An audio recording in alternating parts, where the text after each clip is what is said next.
Game 5, everybody. How you doing?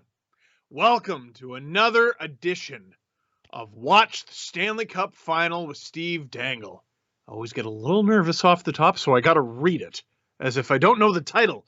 But if you've been watching a few of these streams, you know I usually don't. It's Watch a Leafs game with Steve Dangle. Nope. Watch a Habs game with Steve Dangle. Nope.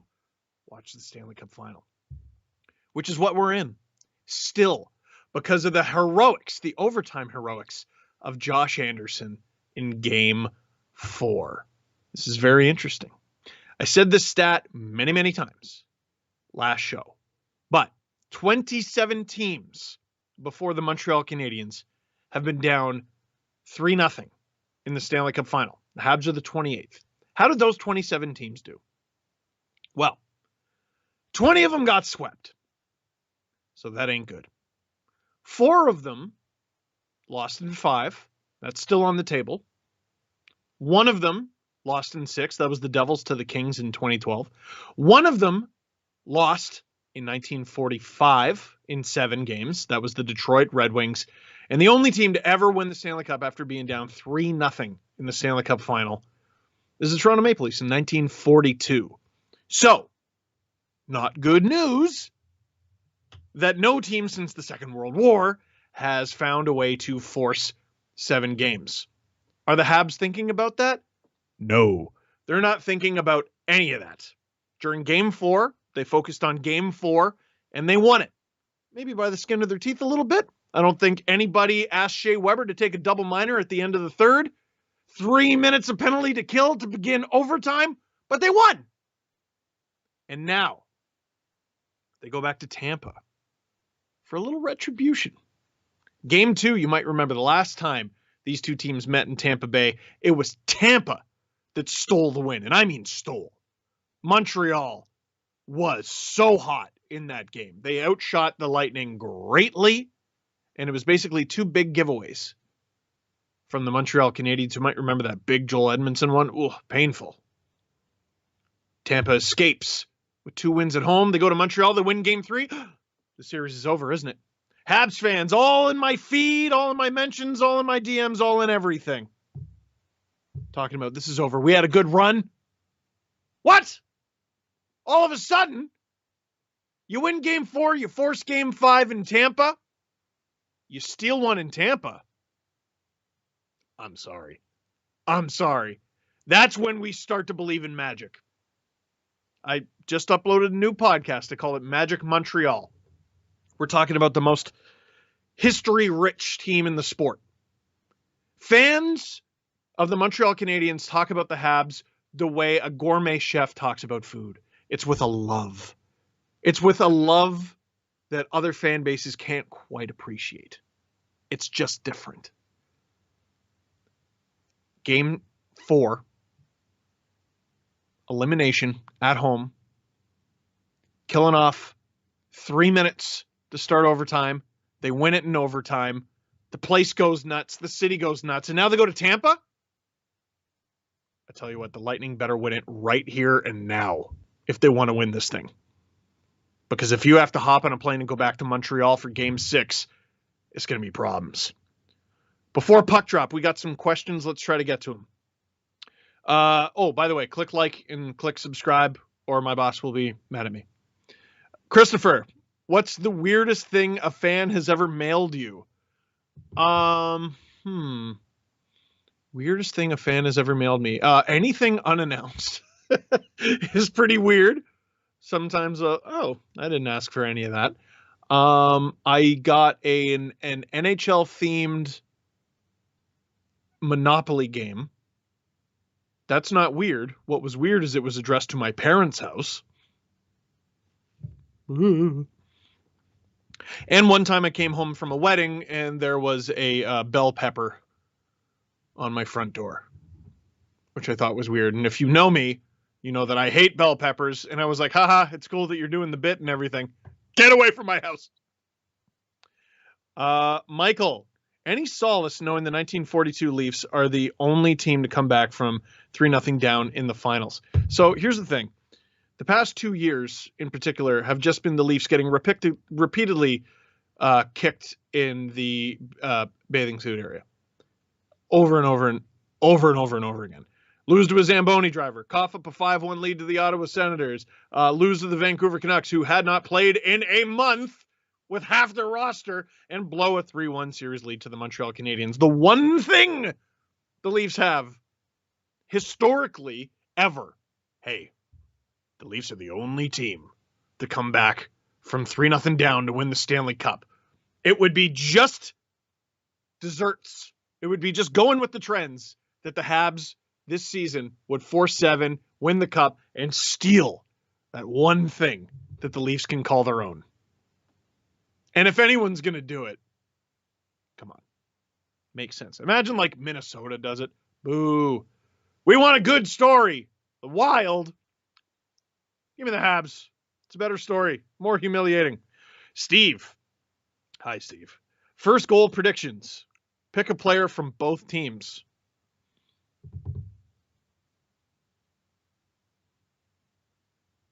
Tyler Toffoli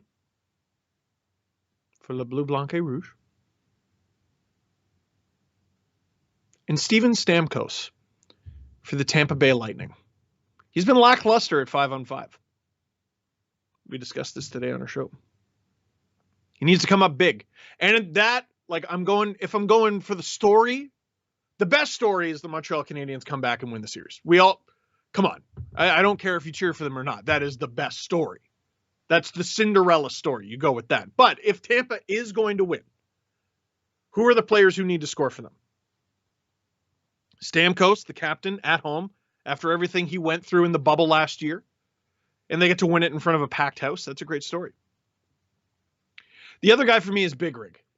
Patrick Maroon, going for the three-peat. Come on. Doesn't get much better than that. Puck drop, I think, is moments away. Sarah, on a scale of 1 to 100, how confident are you that this is going to Game 7? 15%, which is higher than most would give. Fireside Sports, do the Leafs need a maroon? They need a lot more than a maroon. If one player got it done, I mean, geez, all their maroons did well for them this year. It was the top guys. Why? Stop asking me about the Leafs. This is a Stanley Cup final game, and they're nowhere near it. By the way, another cruel fact, the Leafs have never played in the month of June. And when the Habs eliminated them in Game 7, it was on May 31st. Anyway. Rising. Who wins tonight, and what's the final score?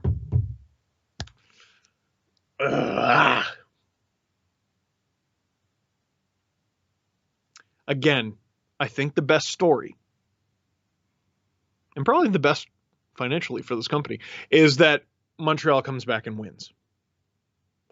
My gut tells me Tampa finds a way to close this out at home, and I think it'll be 4-1. Not a dominant 4-1. It'll be close, close, close. They'll maybe get a late one or an empty netter.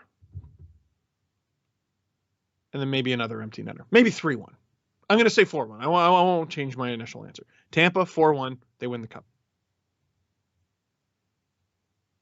The Cup is in the building for the second straight game. I've never been in the building while the Cup is in the building. I've been to Stanley Cup final games. I've been to 2, but never one where the Cup could be won that night. Carter, what would be your personal goal song? Oh, man. Bo Burnham's song about Jeff Bezos. You imagine that? I score a goal. Come on, Jeffrey, you can do it. Anyway. Here we go. Puck drop. Bolts. Habs. Game 5. The Stanley Cup on the line. Montreal trying to keep their season alive. Tampa trying to win their second consecutive Stanley Cup. As the first shot of the game goes into the bench. Trying to get on the start the right way. It's Johnny Gord that John Cooper relies upon. And Gord has played more than any John Cooper. It's amazing how a story changes. After the Lightning lose to the Blue Jackets in 2019, in that humiliating sweep, We were talking about this guy getting traded, that guy getting traded, but John Cooper getting fired was a very real possibility. And look at them now, going for their second straight Stanley Cup, but they're going to have to get through a Montreal Canadiens squad that just can't be bothered losing. They can't. They've had many opportunities to lose in these playoffs, and they haven't.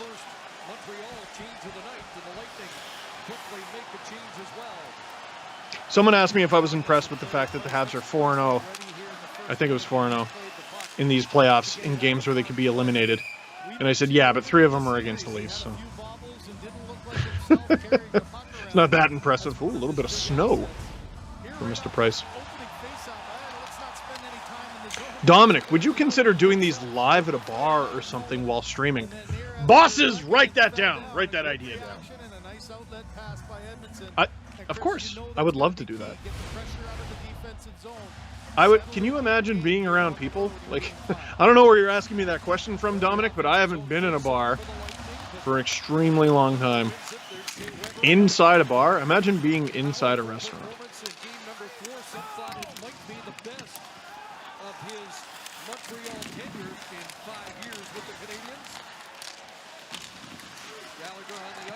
This Blake Coleman line's been so good for Tampa.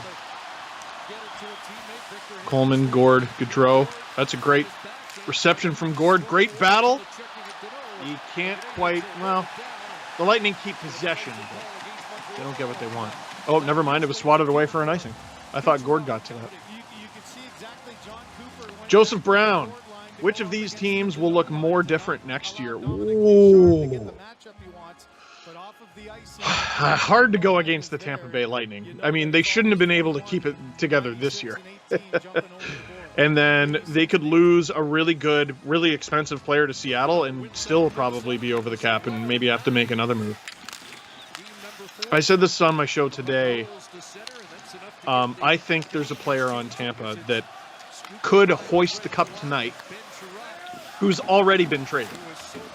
Like, they obviously haven't announced it. It's not official. They haven't done the paperwork or anything like that on account of you can't do that.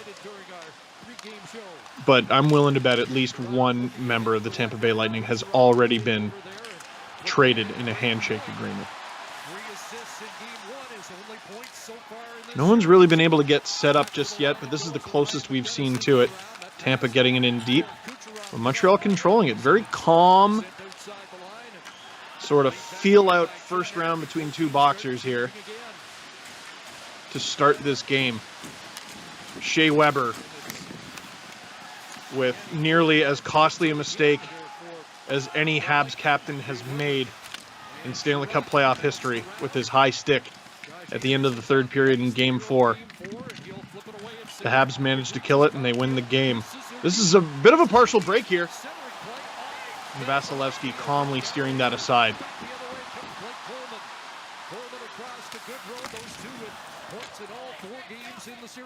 No penalty there. I wouldn't think so. Not in Game 5 of the Cup Final. This is something in particular I remember. I don't know the numbers. From the 2019 final between the Blues and Bruins. It seemed at the beginning of the series they were calling lots of penalties, and as it went, you could just basically do whatever you want, and the refs ain't going to call it. Tonight, I think, is going to be more of the same. There's Matthew Joseph. He had an excellent assist there on the second goal, and never mind, just like that, we get a tripping call.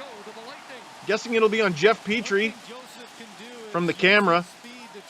And I've said it before, I'll say it again. If it's on the puck carrier, you kind of take it away from the refs. Or was it Corey Perry? No, that's Perry. Oh, no. No, it's Petrie. Their names are close. Just put one of them in the box. It doesn't matter. What do you mean they play a different position? Tampa. Less than 3.5 minutes into the game to the power play. Who did I say would get the first goal?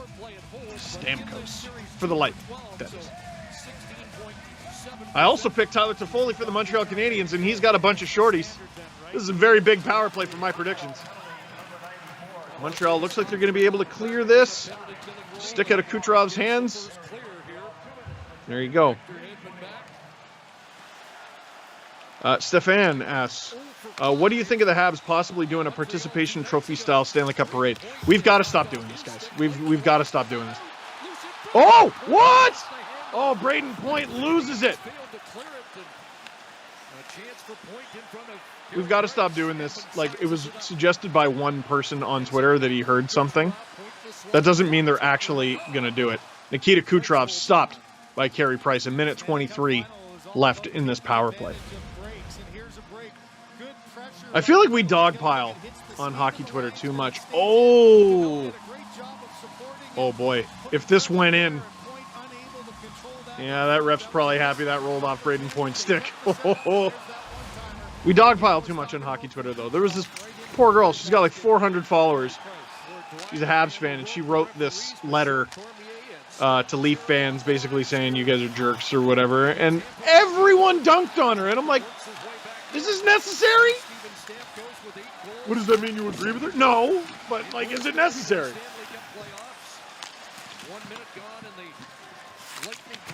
You don't have to dunk on everyone who's wrong or you disagree with or whatever. Not when it comes to hockey. Crying out loud. But yeah, no, the Montreal Canadiens have 24 Stanley Cups. They're not going to throw a parade for finalists. And if they do, who cares? We could all use a parade after this garbage past a year and a half. 30 seconds to go in this power play for Tampa. Montreal's done a really good job stymieing them, but this could be something. Kucherov! Oh, he had a lot of net to shoot at. But Carey Price stopping him. 24 seconds left in the power play. Still less than 5 minutes into this game. And Tampa is still going to get an offensive zone draw. And if they win it, they're going to have plenty of time. Cirelli losing the puck there. That's now the second time Habs have lost the puck right there on the goal mouth. Oh my God, Kucherov's got an ocean of net to shoot at, and he puts it right into Price's equipment. He's had a couple opportunities, man. That post with about 3 minutes to go or whatever it was in Game 4, that's the Stanley Cup right there. Could have been the Stanley Cup. Habs clear it. Lightning have enough time to get possession and to cross the offensive blue line. Can they do anything with it? Tyler Johnson gets it deep. Reminder again, I can't hear the broadcast. So if I'm parroting anything they're saying or contradicting, that's why I can't hear them. Penalty is over, but Tampa still has possession in the Habs zone. Oh! Dangerous shot. Who was that, Palat? Dangerous shot in front. Yanni Gourde basically getting guillotined there. Who was that, Edmondson? If they show the replay, that was nasty. He was like choking him with the stick. Has got the Montreal Canadiens here has been their penalty killing. But little trips. No, you can't do that. That's now 41 of the last 43 for the penalty killers. Lightning's power play so good. And Montreal equal to the task. This is a tricky save for Carey Price, who was awakened last game. He was really good. Here, no, it's Perry. You see? He headlocked him with the stick. Nothing comes of it. Perry sold that pretty well.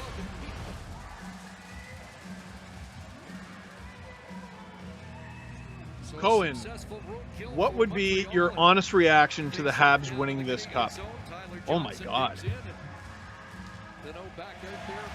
You know, I have enough friends who are Habs fans that I'd be thrilled for them. Like, I probably know more Habs fans than any other fan base other than the Leafs. So I'd be happy for them. It'd be a windfall for them. They'd be working so much, they wouldn't sleep at all. But they'd be having so much fun. And beyond that, like, what a story. What a story. 18th place team. They finished bottom half of the league. They were the worst team to make the playoffs. Overcome a 3-1 series deficit in the first round and become just the second team in NHL history and the first team since 1942 to win the cup after 3-0 down in the Stanley Cup final against the reigning champs. Listen, I know who I cheer for, but if you can't see why that's an amazing story, I don't know, check your heartbeat. If you hate them, I get it. Fine, hate them. But it's a cool story. I'm not happy for every team that wins the Stanley Cup. but I can appreciate it. There's a little bit of a headlock there. Again, they're not going to, unless you trip them or throw it over the glass, it ain't getting called. Oh, bit of a giveaway. And they managed to clear it. Gord had a turnover. Was it on the Anderson OT winner? I think it was. Or was it Ruda? I think it was Gord's turnover and Ruda was caught flat-footed. He's a great little player, but you got to be careful. Tyler Johnson, Matthew Joseph, and Patrick Maroon getting it deep like they always do. Joseph, who couldn't get a sniff in the bubble, has been a real impact player for the Lightning in the absence of Alex Killorn.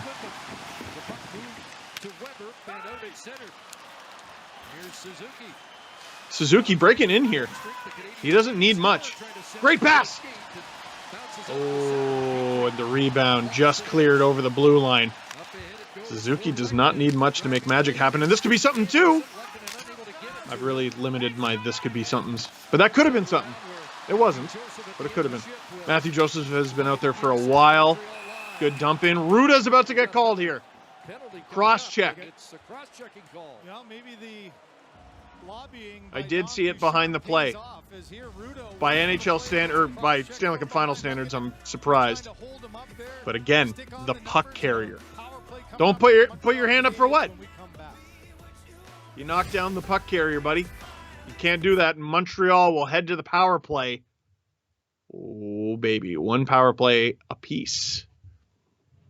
We'll see what happens here. Watch the Stanley Cup Final with Steve Dangle. I'm Steve Dangle. Click like, click subscribe. Tell all your friends. Let's get back to some more of your questions. Jordana, how many bell peppers would you eat to see the Leafs make the Stanley Cup Final? That is a great question because I hate bell peppers. I have in the past. Okay, so I said if you raise X amount of dollars, I'll wear a Habs jersey or I'll put it up in the shadow box behind me. And people are like, that's disgusting. Really? Bell peppers make me literally gag. So I think it was like $5,000 raised for Easter seals or something. And I'm like, I'll eat a bell pepper. And then the money was raised. So I had to eat one. And I'm like, like throwing up the entire time. So for the Leafs to make the Stanley Cup Final, and Jordana, this is where I read the fine print. Just for them to get to the Cup Final, zero. I'm eating 0 bell peppers. Because what if I eat all those stupid bell peppers? I'm invested for 2 months, and then they lose. None. Kayuya. Steve, why do you hate Colorado? Is it just to torment producer Drew? I don't hate Colorado. I just picked them to win because they're good. You know what? I don't even feel bad about that. Like, before the season, I'm pretty sure I said the Cup Final would be Colorado-Carolina. Now, both teams lost in the second round. It's obviously not good. But when you're trying to predict the Stanley Cup champion, you're trying to predict the best team in hockey, and they did at least win the President's Trophy.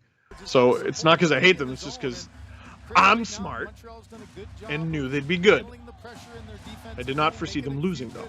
Jan Ruda in the box, right-handed defenseman for the Tampa Bay Lightning. Shot 7-2 for the Lightning. You'd think they'd have the lead. You thought wrong. Montreal has a chance to take the lead on the power play.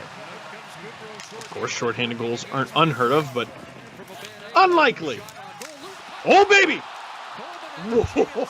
Whoa! Blake Coleman very close, and he gets another chance. Okay. Lightning, 2 shorthanded goals in the 2021 playoffs, and I'm surprised the third one didn't just happen there. Here's Ryan McDonough. He's been extremely active. Oh, my goodness. Batting it out of the air. What a kill. You know, it's amazing. What a kill. What a kill, right? 30 seconds, that's it. Although we're now 45 seconds in and they still haven't done anything with it. The puck hops on Vasilevsky. Cirelli clears it. Very, very good start to the penalty kill for the Tampa Bay Lightning. But all it takes is one moment. Watch the Stanley Cup Final with Steve Dangle. Click like, click subscribe. Tell all your friends. What do we got going on here? I was looking down at my phone for a question, and the Habs look very upset. We got Eric Cernak and Corey Perry going to the box. You know what? That's a good trade for the Habs. There's Cernak in front, or sorry, Perry in front. What'd I miss here? I think Cernak's getting interference and Perry's getting diving.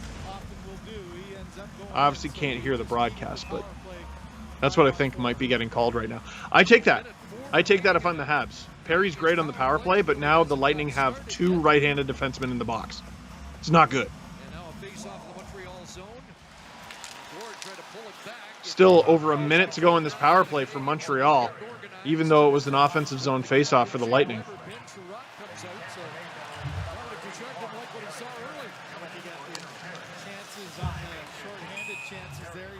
Uh-oh. Offside. Gabby, Italy or England? This is interesting. I'm half Italian and half British mutt. Like literally untraceable family, but British. So you'd think I'd be thrilled about it, but because I don't really care about soccer all that much. You always want to see the home team win. But I don't know. The whole it's coming home thing. It's basically, it's the World Heavyweight Championship in wrestling between 2 teams that are heels. And I say that as someone who has cheered for both. In 2006, cheering for Team Italy, and I'm like, are we the baddies? Oh, we have a breakaway. No breakaway. Whoa, what a play there by Anderson. And he's going to get called. And what he did, I think, saved the goal. Boy, was my prediction at the beginning of the game wrong or what? First of all, he should have got called for one of those. That prevented a breakaway. That prevented a breakaway. It absolutely prevented a breakaway. There's an argument there should be a penalty shot. He was away. Blake Coleman was gone. He was gone. He was gone, but he got the stick in the hands. Absolutely. Absolutely. It's a penalty, but he stopped a breakaway. Oh, good keep from the Lightning. Sergachev, he's crashing the net. Can't get the shot. We got some 4-on-4 action here for a little under 30 seconds. And then Tampa will get an abbreviated power play. I'm not sure exactly how much time. Minute 30, minute 20, something like that. Oh, Suzuki dumped behind the play.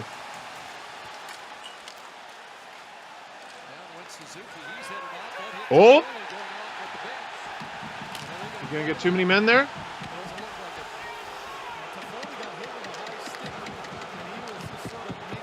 The referees were communicating there, showing they're doing hand puppets. I guess saying Habs are good. Power play here for the Lightning. Minute 10 to work. 2 power plays, even shortened ones in the first period, in the first half of the first period in the Stanley Cup final game. You can't ask for better. Montreal's penalty kill, a perfect 12-12 when facing elimination. Here comes Victor Hedman, last year's Conn Smythe winner. Steven Stamkos wrapping it around. Cirelli, Habs dogged. Kucherov with it to point.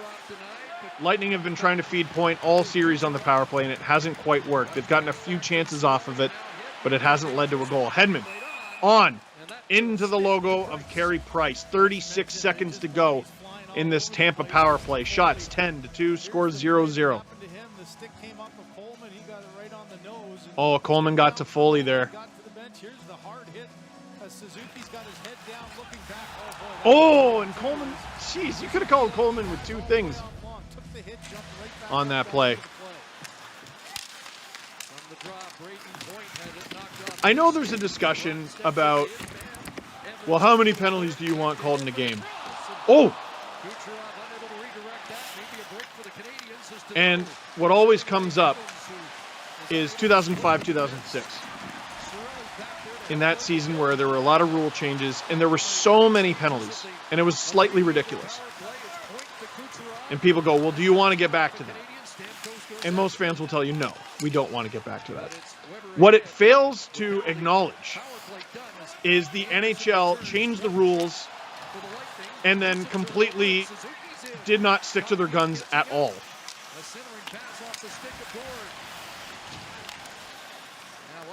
Like, do we all think that players would keep doing it if it cost them? I don't. Bit of a chance there. Carey Price gobbles it up. It'll be another offensive zone draw for the Lightning. But seriously, right? There were a ton of penalties called in the 2005-2006 season. And the NHL, rather than having their players learn, right? You can't do that. Rather than have that happen, they just abandoned the plan. Well, what do you expect? They're not going to obey the rules if they're not enforced. So what would I prefer? That both teams have taken, 5 penalties each? No. My preference would be they don't do it. But you can't blame the players if they know what they can get away with. I'm trying to win a game here. I get paid millions of dollars to try to win a game, try to win a Stanley Cup. I'm going to try everything. And that includes breaking the rules that you don't enforce. Bob the Great, if you were coaching Montreal, would you keep Romanov and Kulak in? I would. Romanov got the only goal last game, or not the only goal. He got the only non-Josh Anderson goal. He got the first goal of his NHL playoff career in 151 professional games between the NHL and the KHL. Alexander Romanov has 3 goals, and one of them happened in Game 4.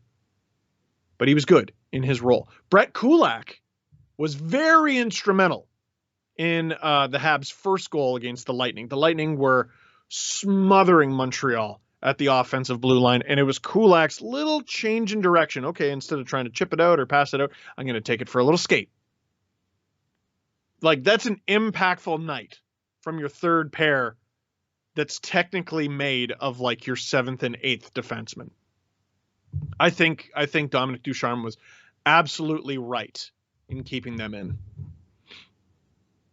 Jake, 2021 Carey Price or Hart Trophy Jose Theodore. Ooh. I'm going to say 2021 Carey Price. And here's why. Hart Trophy Jose Theodore should not have won. It should have been Jerome McGinley, who won voter for the Hart Trophy that year, left off their ballot entirely, which is a crime. A crime!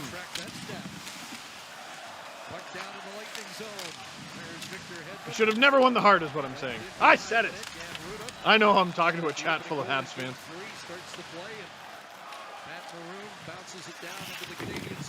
He was amazing. That season in particular, oh my God.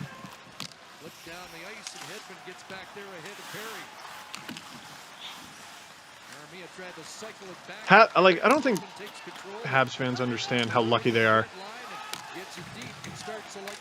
that they've had so many like homegrown guys be legitimate league-wide superstars for them.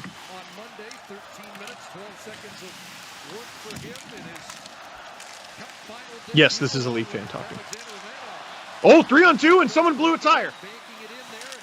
Lightning coming in, a depth line for them, depth shift. Oh, maybe not so much. Sorry, I saw 79 out there. I did not see Cirelli and Stamkos. One of them I addressed by number, the other two by name. Anthony Cirelli is royalty in Oshawa. Never has to buy a drink. Memorial Cup champion. Here come the Habs.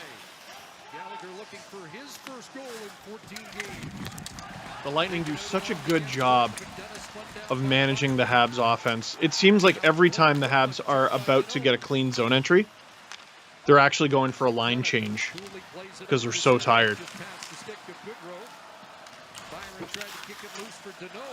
Ooh, Deneau stopping up just in time, minimizing that hit from Ryan McDonough. Oh, Blake Coleman. Whoa, that was close. I believe that was Barclay Goodrow on the other end of the ice there. Those two. Tampa's going to take a big hit this summer because they're probably going to lose both those guys. I don't think they're going to be able to re-sign one of them, let alone two. I guess it depends on what they work out with Seattle. But it's going to be very difficult. I think they're going to lose both guys. But if they go, oh boy! Montreal's got a real opportunity here. Real opportunity. Vasilevsky deflects it wide. This is the best chance Montreal's had all game. Cole Caulfield behind the net. Josh Anderson trying to be a Gronk. And he loses it. Tampa Bay trying to speed it out. And whoa! Braden Point almost gets run over, I believe, by Jeff Petrie. Nick Suzuki tailing him. That was almost a Niedermeyer-Stevens special. You lead him into the trolley tracks, and the other guy cleans it up. Josh Anderson has come to play. His takeover shifts, man, they're so tantalizing. They need to happen more often. He has one monster game every series, and he had one in Game 4. And what I said on my show today, okay, now you need 4 straight up.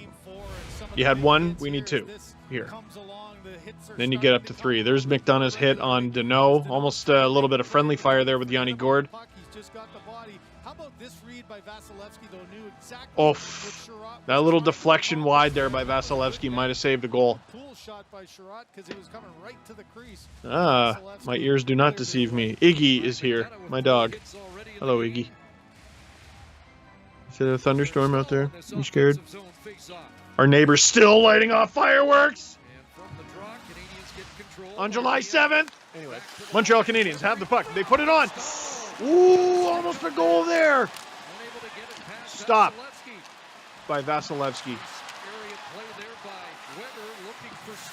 Matthew Joseph again. He's been really making a fan of me. And a great pass. Oh, Tyler Johnson can't bury it. Oh, he had a real chance there, and he knows it. Let's get a look at this on the replay. Well, here's the Habs chance first. Shea Weber putting it on. A deflection off a skate, and a great stop by Vasilevsky. Braden Point, such a good goal scorer. He almost scores on his own team. Braden Point, I don't know if that glances off a price or not. Oh, I think that was a swear word. He said a swear. $1 in the swear jar. There, Tyler. Watch the Stanley Cup Final with Steve Dangle. I'm Steve Dangle. Click like, click subscribe, tell all your friends.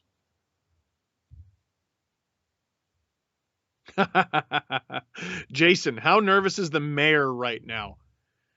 So here's the thing. The mayor of Tampa said, hey, maybe the Lightning take it easy on the Habs in Game 4 and they can come home and win it in front of fans in Game 5. All I can think of, because Sportsnet makes unbelievable pregame packs, hype packs to get you all hyped up for the game. They do a great job. And all I'm imagining is the pregame pack for Game 7. You have to include that quote, because Game 7 will be in Tampa. And the mayor, who wanted them to win it all in front of a home crowd, will all of a sudden be watching a game where they could still win it or lose it in front of a packed barn. Politics, man. You can screw up real easily, and that is a monumental foot-and-mouth moment if they end up losing this thing. WZRDFX. Steve, why are you a fan of Iginla? So, the Leafs aren't very good.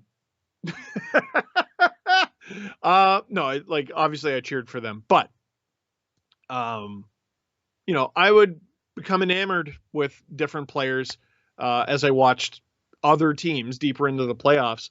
And it was hard not to really love the 2004 Calgary Flames. You know why I always say 2003 and screw up the year? I think it's because Iginla was on the cover for 2003 with the old black horse logo. What do they call him? Blasty? Anyway, that's a video game. In real life, he was unreal. He was everything every Canadian hockey fan was taught to love about hockey or to value in a hockey player. He was tough. He was skilled. He could score. He was a leader.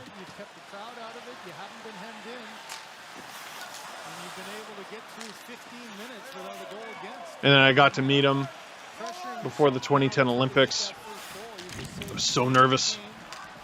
Ryan McDonough cool under pressure there. And then what happens? He sets up the gold medal winning goal. Not bad, eh? Not bad. We'll get a whistle here. More of your questions.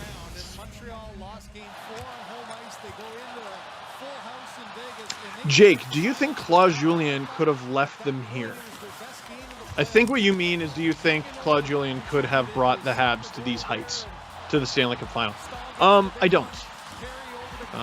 There's obviously a reason why they made that change. Cold Caulfield's been great, eh? And like, they did well in the bubble last year. They didn't get to no Stanley Cup final. They didn't win an actual round. They won the qualifying round over Pittsburgh. They were good. They were fine, but they weren't this. I do think you got to give the Habs credit for making adjustments. Here's Tampa. I think you're better off just shooting that.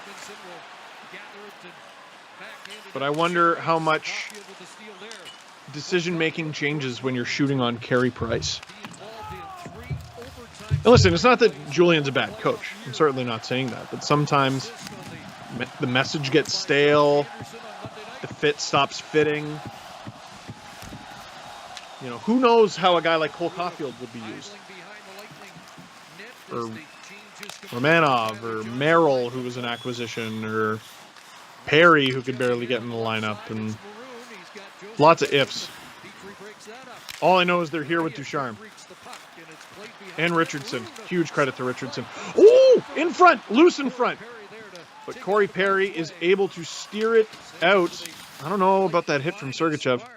That could have really led to some defensive trouble for the Lightning. Is this not a carbon copy, by the way, of the last first period? This is not a carbon copy of the first period from Game 4. Lightning greatly out-shooting the Montreal Canadiens. But I'm not sure scoring chances are that different. Depends how you count them.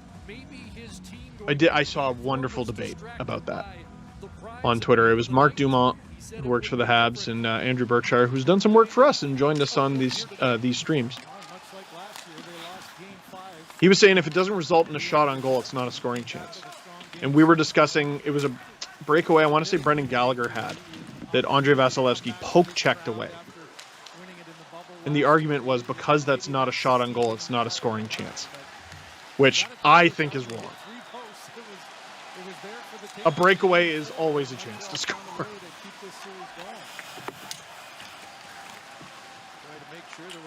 If the player botches it, it's one thing. But if it's the goalie, I mean, he not just prevented a goal, but he stopped a shot from happening. It's a goalie making a defensive play, which is in some ways more impressive than a stop.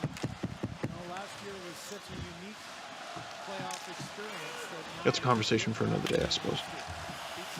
Puck behind Tampa's net. Montreal getting a little bit more offensive zone time. Still getting no shot, 12-4. But like I said in Game 4, it doesn't matter. Doesn't matter. You could be out shooting a team 100-0. But if the score is 0-0, the next shot's the only one that matters. Oh, very interesting play there. Not quite pulled off properly by Byron. Lightning coming in.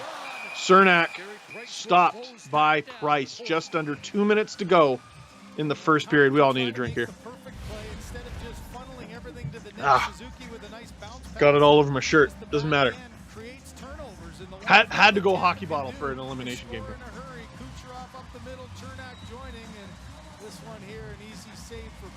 here. Price had enough trouble with it, but I think that's just a shot trying to get an offensive zone draw. And Tampa has had many, and most of them on one side, Carey Price's glove side. Braden Point losing that one to Philip Deneau. Habs can't get it out, though.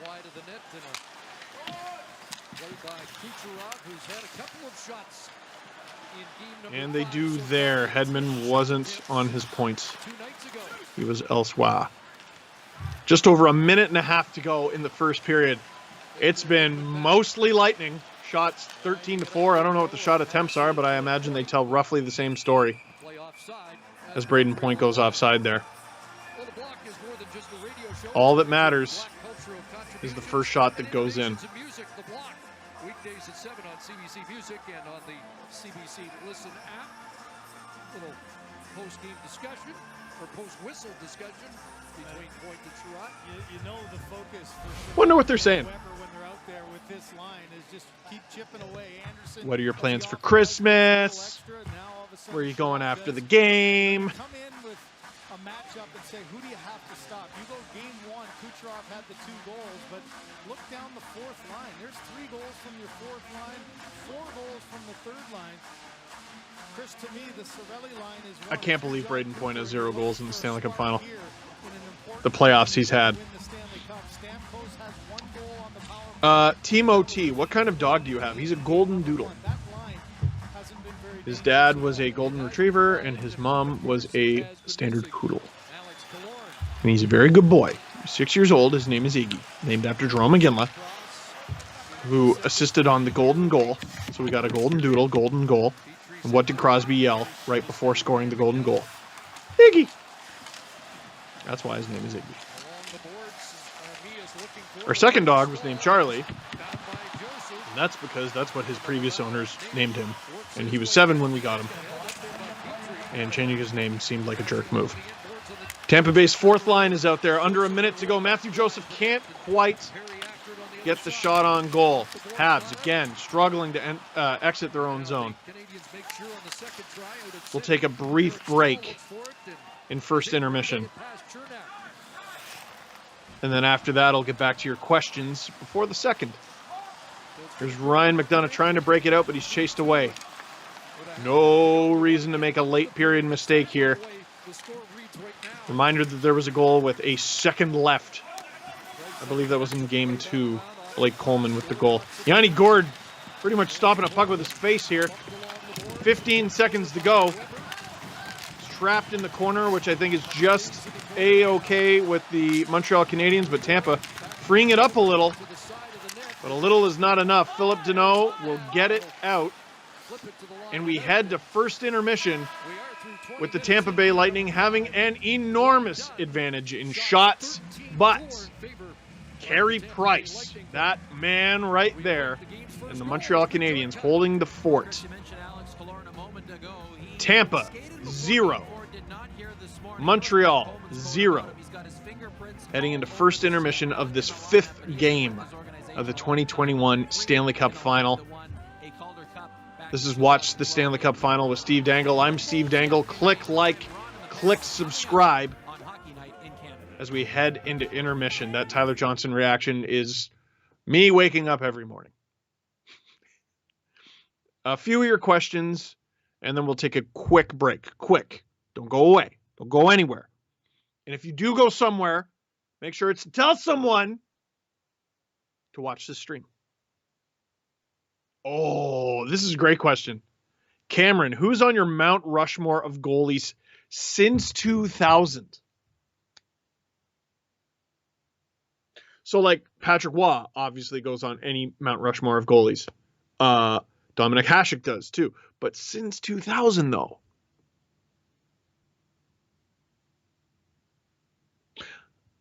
Brodeur, too. He's got... How many cups does he have since 2000? Just the 1? Or 2? That's tough. But, like, also, he wasn't great for a while, too. If we're talking whole career, fine. But, like, there were a number of years at the end of his career where Brodeur was pretty mediocre.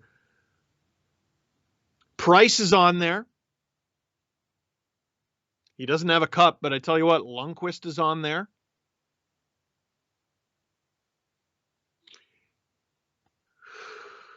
Fleury's a weird one.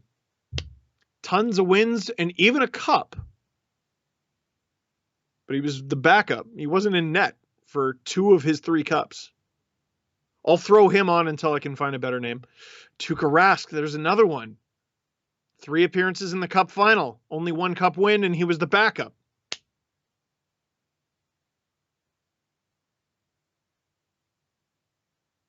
Ooh. So difficult. Oh, I'm going to say that's really difficult, man. That's really, really, really difficult.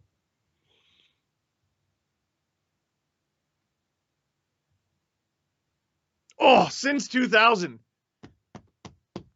Okay, Price for sure.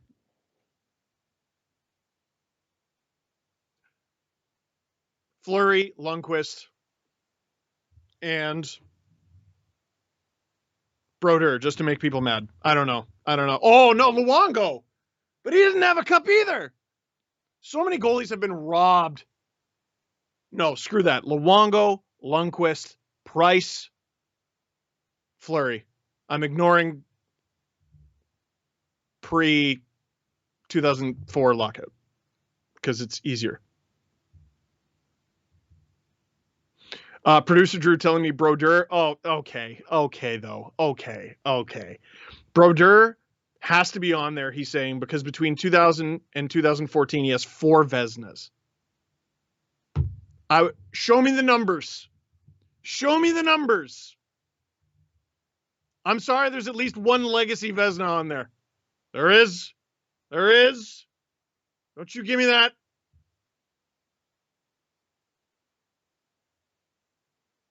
Oh, he said something else. Only we have 31,000 viewers, but only 1,900 likes. Fix this. You guys are getting me in trouble with my boss. Click like. Do it. Oh, Jonathan Quick too, you hater. What are you, the co-host now? Drew, why don't you get on FaceTime too? I'll hold you up. Huh? I'm doing this. Okay? And it's difficult. I'm in a room shouting by myself. This is hard. One more question and then I'm going to leave for a quick break. Raider, what's your favorite trick shot you've seen? Ooh.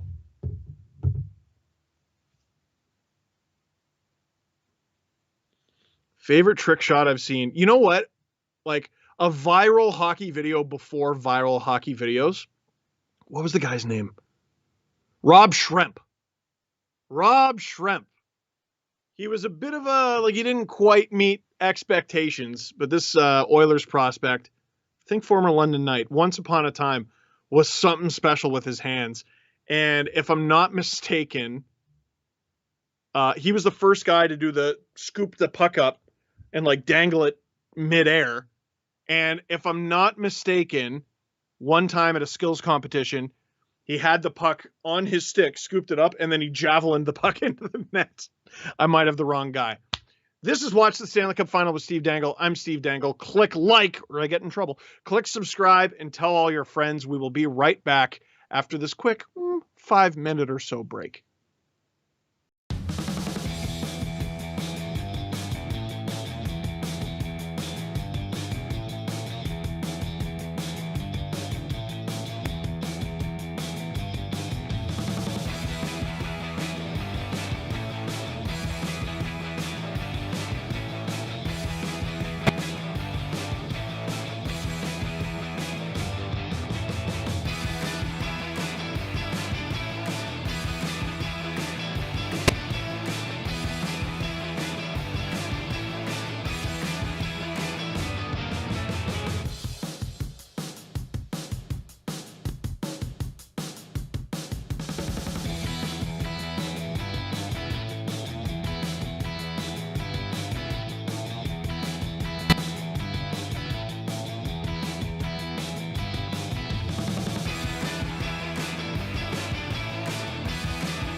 Welcome back to Watch the Stanley Cup Final with Steve Dangle. I'm Steve Dangle, where we watch the Stanley Cup Final, but I also answer your questions. We're a really serious show here. We take things seriously. Don't try to make jokes. Don't. Okay? All right, good. Our first question comes from Nocturnal Missions. Anyway, who does Tampa try to convince Seattle to take, and what? Whoa. Come on, man. And what will they have to give up to make it happen? You know what? It is actually a good question there, my friend. So I don't think Tampa should go the route that so many other teams did with Vegas, where that's when they, teams lined up, at least half a dozen teams lined up to Vegas, and they said, please, daddy, do not take away a good player for me. Here's a really good trade. Please, daddy, take Marc-Andre Fleury and a second-round pick, daddy. I do not see that happening this time around. What I see, much more likely, Tampa or any other team that's in a bind will work out a deal with another team, because that other team does not hold all the leverage. They have some, because you approach them. You're the team that's desperate. But you'll at least get something in return, as opposed to nothing with an expansion team who gets to take anything from you anyway. Case in point, the Victor Arvidsson trade. Is a second and a third great return for Victor Arvidsson? No. But the other option is lose a player you really like for nothing. If Nashville wants, they don't have to pick anybody with that second and third. I think they should. But if they want, they could, after the expansion draft, flip those assets, get a guy back, and then you're fine. So thanks for your question. Click like, click subscribe, tell all your friends. DGS, first Dangle live watch. Wow, I've never seen you below 10 before. Well, because a lot of people are amazed that I'm not just some raving lunatic all the time. Like, I cannot take jump cuts out of the house with me, like to the grocery store or on these streams. I listen, there are some very, very special people can have their energy that high. And even they can only do it for a while. Pinball Clemens. Anyone who's ever met Pinball Clemens or been at any function where he's ever spoken knows exactly what I'm talking about. Truly a special human being in terms of the way he speaks and the way he is able to spend energy. I can't do that. But I can be a silly goose for a few hours. Also, if the game goes to overtime, what do I get, chat? Tell them. A beer. I tell you what, I might have a whiskey. Not in overtime. If Tampa Bay wins, that means it's the end of the season. It's not in celebration of Tampa. It's to celebrate the season that was. Might have a whiskey. Might have to clear that with the producers. I don't know. Consider this your warning.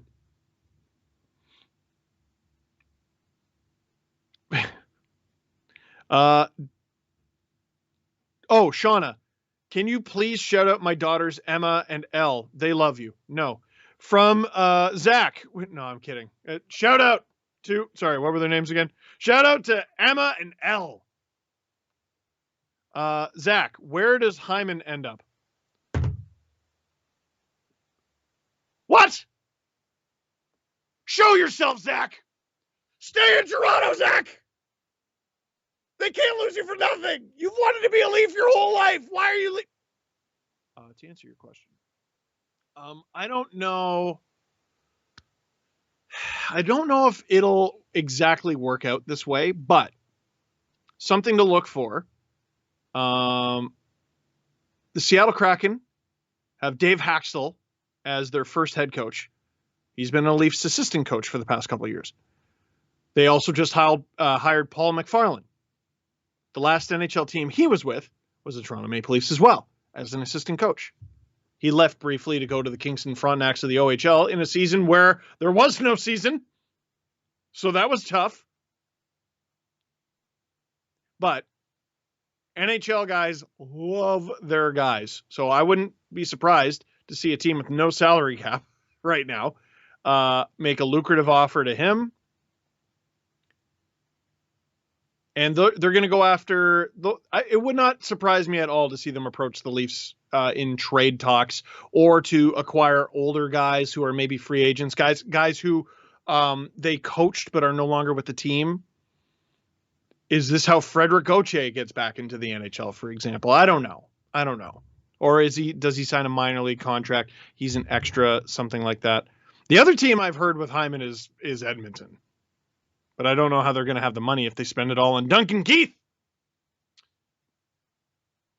Dark Side, possible for these streams to continue next season? Yes. Frankly, we're talking about it, and we're trying to figure out what it would look like. But as it's July 7th, we do not know yet. You know, I say that. We actually don't have a ton of time to figure this out. Because August 7th, September 7th, October 7th, we'll say, is roughly the beginning of the season. Probably got like less than 3 months to figure this out. Turkey Leg, how many years has this run given Bergevin? I mean, it's funny, eh? They lose in 5 to Toronto. He probably gets fired. They lose in 5, including 4 straight in the first round. He might get fired. He might honestly get fired. I'm going to say at least 3. At least 3.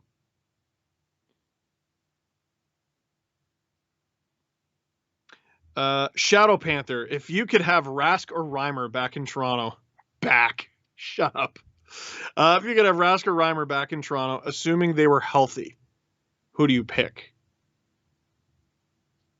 I mean, I love James Reimer, but Tuukka Rask has had a pretty damn good career. I don't know if they have the cap space for either of them. The Poke in the Dark. Do you think Habs come back in this series, and why? I sort of explained off the top.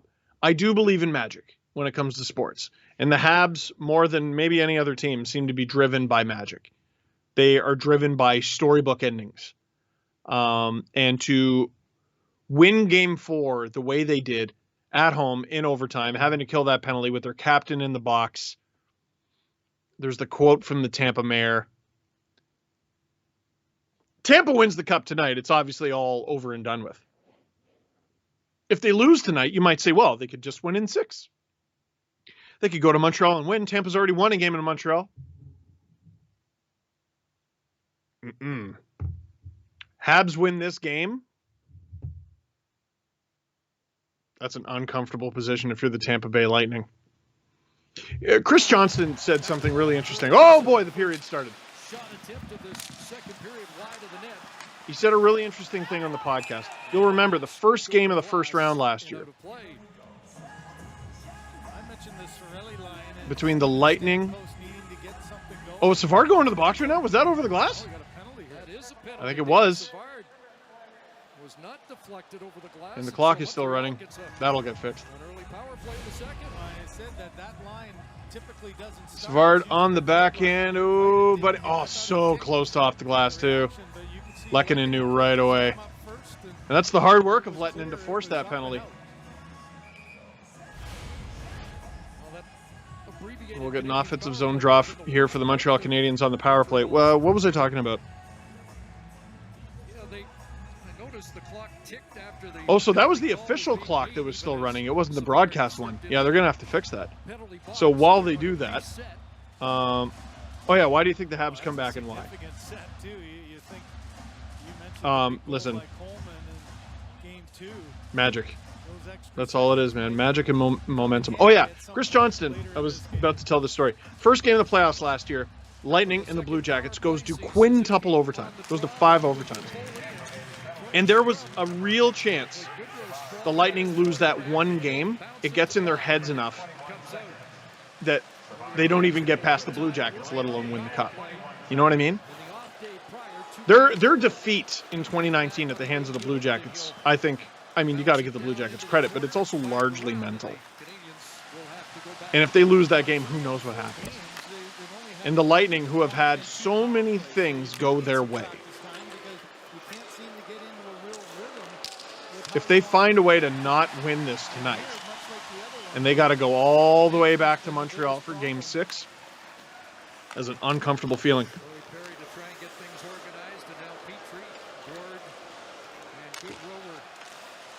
Don't act like it's gross. You're watching hockey. You've seen at least 20 grown men spit on camera tonight. At least 20. Tampa doing a really good job with this penalty kill so far. FLG, who's your favorite OHL team and why? My second favorite are the Mississauga Steelheads, because I used to work for them for the cool price of $30 a game. Oh! The way he cleared that, I thought there was a guy cleared for a breakaway. Mississauga is my second favorite team. Favorite is Oshawa. Growing up in Scarborough, Oshawa was always the closest team, and now I live in Oshawa. It's Oshawa. It's the Jennies. Love the Gens. Love Anthony Cirelli. Long may he reign. Tampa on the attack here on the penalty kill.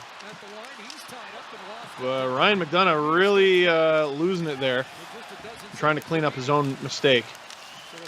He gets the puck taken from him by his own teammate. A bit of a sloppy little play there from the Lightning, but a great kill to start the first period. Habs don't get a shot. Now Tampa, oh! He's got to go right back to the attack. Was the door open there? Oh, I always cringe when I see the open door. That could hurt so much. And you never mean for that to happen. It's one of those things. Whoa! Tough angle shot. Price stops it. Habs attacking. Ben Sherratt coming in. Stopped by Vasilevsky. Huge rebound. Another huge rebound, but it actually goes directly to Nikita Kucherov. Woo!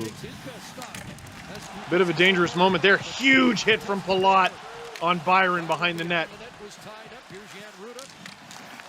Tampa. Offensive possession. Sergachev. If Kucherov tips that, that's the second time in the last couple periods, 3 periods, Kucherov has had a chance to tip it home. He had the post, the notorious post at the end of Game 4 that could have given Tampa the Stanley Cup. But it was all for naught. Matthew. Saku, Koivu, or Wendell Clark. Goodness gracious. Wow. Okay, so that's a very interesting comparison. So 2 players who played completely differently, obviously. Here's a shot. Doesn't get through. But they were both captains, relatively beloved captains. I think Gaudreau's offside right now. Anyway, they were beloved captains. 2 completely different styles, though, and never really had any Stanley Cup final success. Here's Patrick Maroon! Couldn't get the shot in and couldn't get the pass off. Tampa can't hold the zone there. Been a little sloppy here to start this period. Tampa's offside. Oh, yeah. Like, if you're just asking me who would I rather, I think Saku was a bigger star. That almost squeaked in. Saku was a bigger star in the NHL in his prime than Wendell was. But they're both obviously amazing talents, amazing players, great leaders. Kichu Pai. Crosby or Ovechkin? Crosby.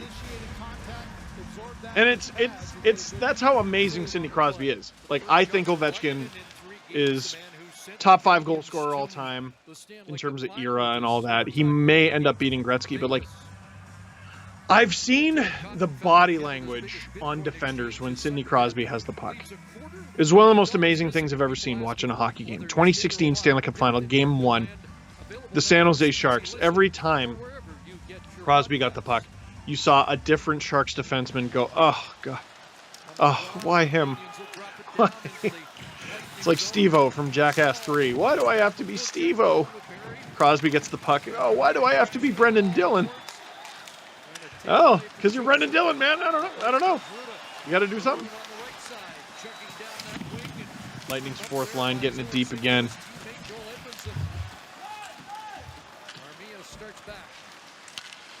Christian, why do you hate the Habs?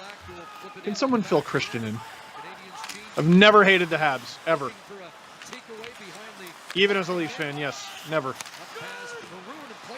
Ooh, gobbled up by Vasilevsky. His rebound control has been a good thing. Perry doing those little head game stuff, trying to stand in the blue paint. I love it. Julian, is Dermott gone soon? I would not be surprised to see him get scooped up by Seattle. I mean, Seattle's head coach is the guy who ran the Leafs defense last year and for the last couple of years. Larry, what do you think the chances of San Jose having a winning season next year are? Honestly, I feel like they play differently, or would play differently, if they just got some saves. They need some saves. Until they get a goalie, they're really not even worth talking about. You gotta have saves. You gotta have, like, a chance. They never even have a chance. And Martin Jones is not playing behind a great defense right now. But he's had a lot of consecutive not great seasons in a row. Tampa with some pressure here. Oh, rebound! Oh, baby, that might be the best chance of the game. Cirelli with a chance. Colton with a chance. Stamkos to the point. No one home. Stamkos playing the body instead of the puck. And it might cost them possession. No, it doesn't. Sergachev chips it wide for Palat, who's come on in a change. Puck does not get through. Ooh, boy. Nervous moments here in Tampa. Still looking for the first goal of the game. That one was blocked in front by Jake Evans. Looks like, Cirelli could have pool cued that into the net. What are you sad about there, Mark? What are you sad about? Your team's not losing. It's still a tie game. Anybody can win this game. Watch the Stanley Cup Final with Steve Dangle. I'm Steve Dangle. Click like, click subscribe. Tell all your friends. Gosh darn it. Call sign Turtle. Explain why you hate bell peppers. I think they taste disgusting.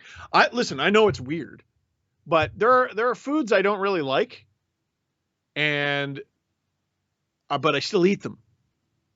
You know what I mean? Bell peppers. Bleh, bleh.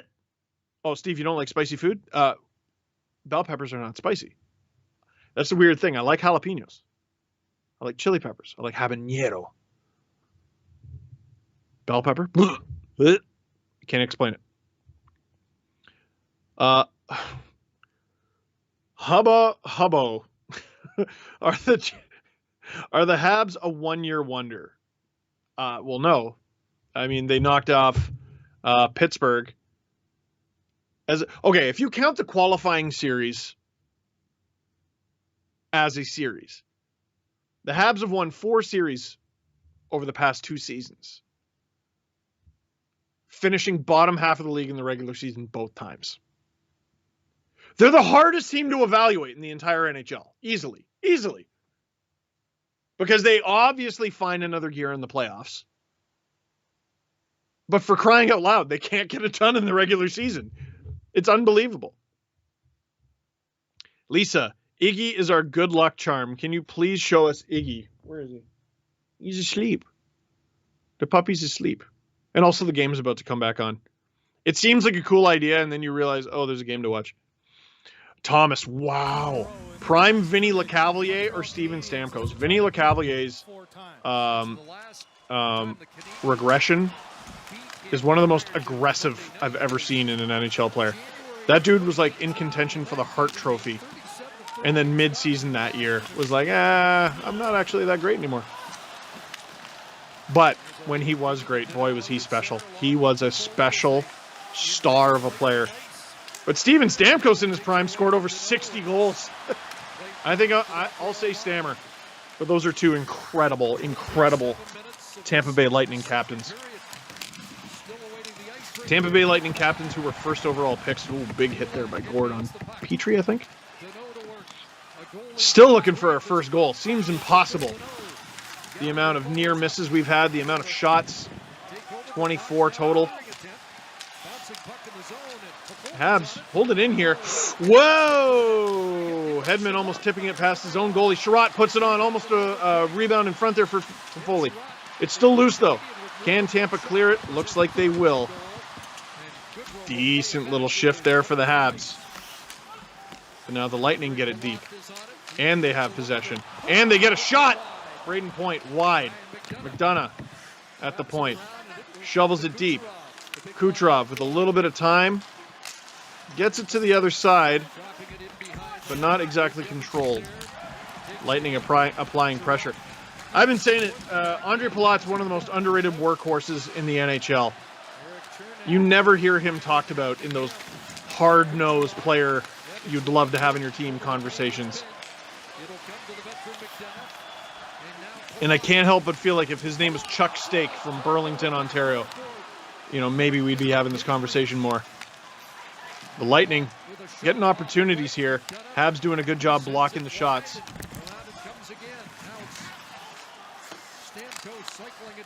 Stamkos is having by far, to me, his most noticeable game in this Cup final. Here's Suzuki. Oh, good job by Sergachev to prevent the break. Was that a slew foot? I was wondering why that wasn't called, I'm not going to lie. It's the skate that got into the skates. He's saying I had the puck, I think, is what I read on his lips there. That is Mikhail Sergachev. That's him. That's right there. That's the guy who's heading to the box. This was going to be okay. Watch the right skate there. It's the kick. I thought it's a slew foot. I think he's saying I got him with the stick, but watch his right leg. Watch his right leg. He kicks out Suzuki's left foot. That's why he went down. It's a puck battle with the puck carrier. And if your actions take down the puck carrier, it's a penalty. Keep saying it. They're going to call it every time. Alex Burrows trying to hype up the troops. Montreal 0 for 2 on the power play. And they haven't really gotten very many shots. And this is 3-on-2 for Tampa somehow. They obviously abandoned it because you don't go for 3-on-2s on the penalty kill. Not often. Anyway, Habs slowly catching up in shots. Once again, a carbon copy of Game 4, except for the fact there were no goals in the first. Tampa with more shots in the first, significantly. Habs catching up partway through the game. And it'll be an offensive zone draw for the Lightning, defensive for the Habs on the power play. A quarter of the power play gone.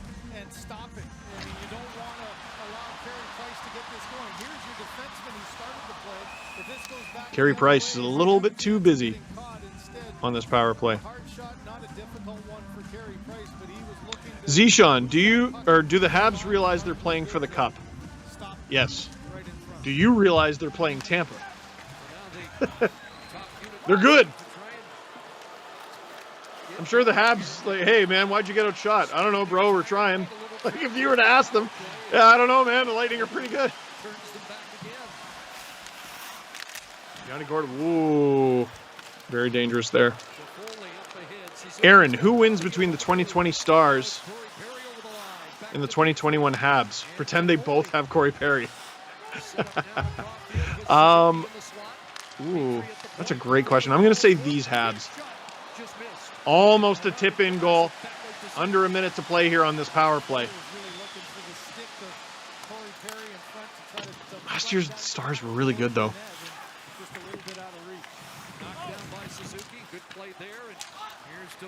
I just feel like they're both really defensive-oriented teams. Oh, off the crossbar! Vasilevsky, whoa! When your goalie has to point at the puck, it's usually not good. Habs get the zone back after losing it. Hedman, great play. Lightning get it out. Woo, baby.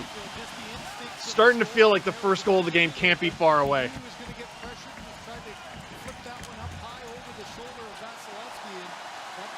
Ashley, will Anderson be better outside of the Leafs market? Oh, you mean Frederick Anderson. I don't think the market has anything to do with it. Freddie was good in Toronto for a number of years. I think it's injuries. And it's really just a matter of, whether it's in Toronto or elsewhere. It's a matter of if he's recovered from them.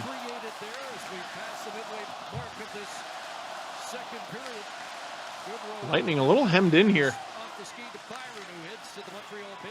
We're over halfway through this game now.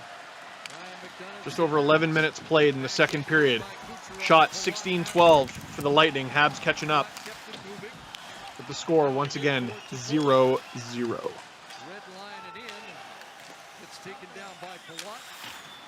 Oh boy, Andre. He's had a few moments like that in the final. Habs put it on. Blocked.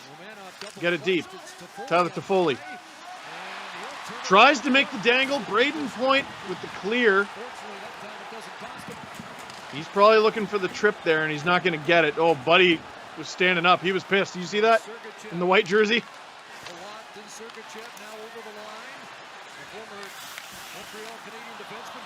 Giveaway by Sergachev. You can tell he's a really good defenseman, but he's made some mistakes. Almost a break there from Anderson. Suzuki's open. Another off the crossbar, I think, or was that the side of the net? Habs are really starting to mount some consistent pressure here, and Tampa's having trouble dealing with it. Vasilevsky's had to come up big, but there's a rebound. Kucherov behind his own net gives it to Andre Palat, and the Lightning will get it out. No ice. Dan, do you think Saskatchewan could handle an NHL team? I honestly do. I know it's a smaller market. I don't think the team would be particularly rich. Whoa, Corey Perry bull in a China shop. But I said this about Saskatchewan, Saskatoon in particular. There's nothing to do, and everyone's at the nothing. I went to a movie theater. There were 3 theaters showing Avatar that were all sold out. And also another theater that had Tooth Fairy with The Rock was sold out. Have you seen that movie? Of course you haven't. Well, it was sold out in Saskatoon. New Year's 2010. I know, I was there. And also, there were like 8,000 fans at like relegation games. Oh, the Lightning score! Like lightning! Colton puts the Tampa Bay Lightning on the board. Is that dude wearing an Islanders jersey? The Lightning go on top. I am thrown off by that man. Called him 79 earlier. Maybe now we should call him 1-0. Tampa. After maybe Montreal's most consistent 5-10 minutes of the game so far. David Savard right in front of Colton. Taps it in. Tappa. McDonough to Savard. Colton. He's not going to have an easier goal in his NHL career. And the way it stands right now, that goal could win the Stanley Cup. Look at the building going nuts. Look, oh my God. Vasilevsky jersey almost got bulldozed down the stairs. And now, with his 4th of the playoffs, Ross Colton, more than halfway through regulation here, puts the Lightning up 1-0, and that building is on its feet. Maybe the mayor was on to something. Or maybe this game ain't over yet. Here comes Montreal. Jake Evans, very close to offside, but not quite. Wide. Ooh, bit of a leg out there. This game's going to jump up a notch in a hurry. This is a bad position for the Habs. Obviously, you never want to be the losing team. But they play extremely well with the lead. Which is fortunate for them because they've had the lead for most of these playoffs. Playing down, not quite as well. Coleman! What a battle with Petrie, but Petrie comes out on top.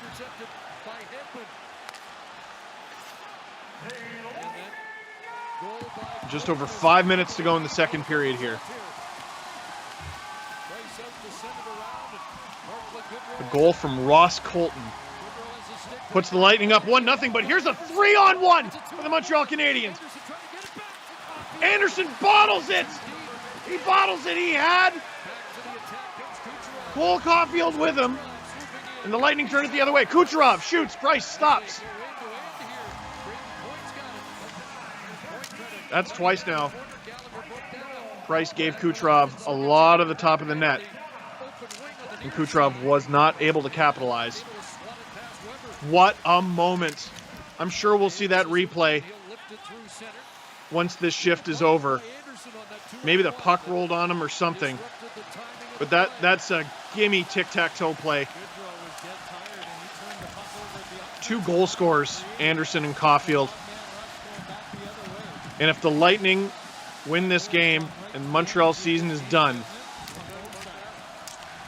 Josh Anderson is going to see that in his nightmares. You got a broken stick behind the net causing a lot of problems. Tampa able to hold the zone. There's that stick again. Here's Ross Colton, the hero of the game right now for the Tampa Bay Lightning. Stamkos gets it to the point. Bomb! Where to go? Still in the Habs zone, but Tyler Toffoli takes it out. He's got Brendan Gallagher with him. Gallagher, first into the corner, but Vasilevsky beats him. I guess Vasilevsky's first. Words matter. I'm sorry, I'm excited. 3.5 minutes to go here in the second period. Action has been fast and furious. It's been difficult to get to your questions. Well, I'm just here to watch 14. Which team does a 0-0 game benefit more? I think we know now, Montreal.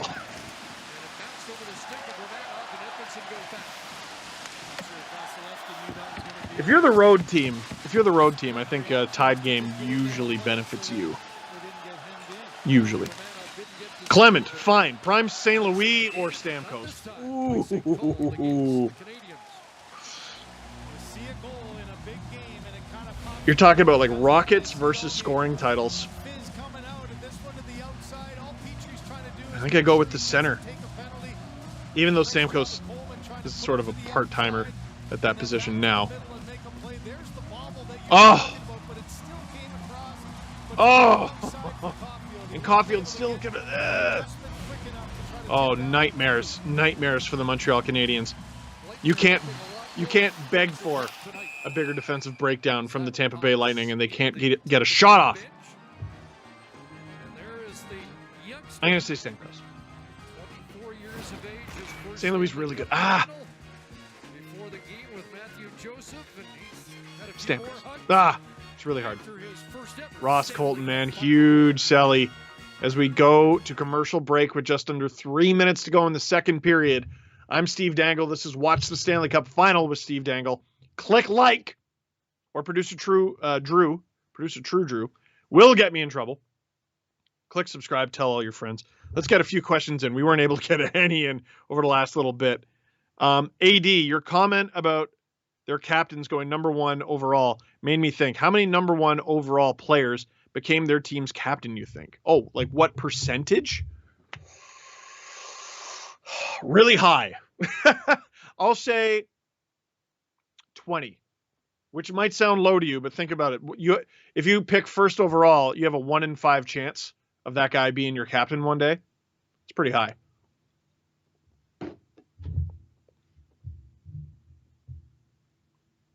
Like, does a guy like Eric Lindros count? Because he was never Quebec's captain, but he was Phillies. Turbo, is this a must-win for Tampa? No. They're good. They could still win if it goes to 6 or if it goes to 7. I just think the likelihood of them winning takes a pretty steep hit. If you're the Lightning, you know the ramifications of you losing tonight. You want to win it now. And like for the fans, for their families, like you so rarely get the opportunity to win a Stanley Cup. A lot of great players don't. They never win it. And Tampa won it last year under very unique circumstances in the bubble. But you saw them getting off the plane.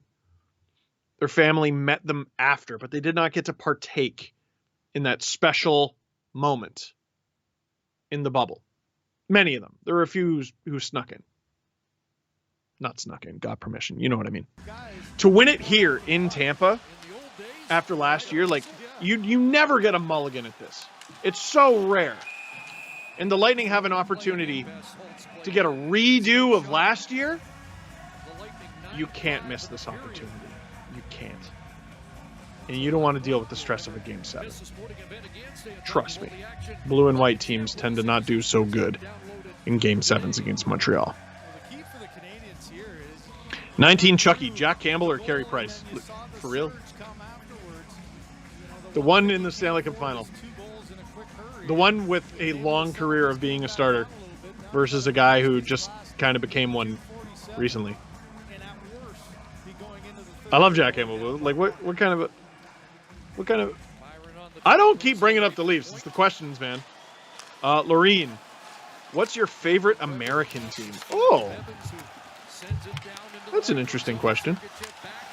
I have a soft spot for Pittsburgh because out of non-Leaf fan bases, their fan base sort of like adopted me early.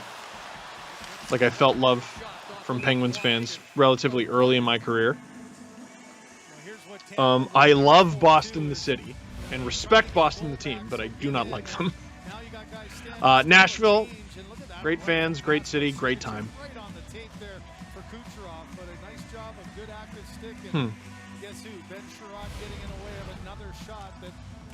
That's tough. Let's say Pittsburgh or Nashville for now.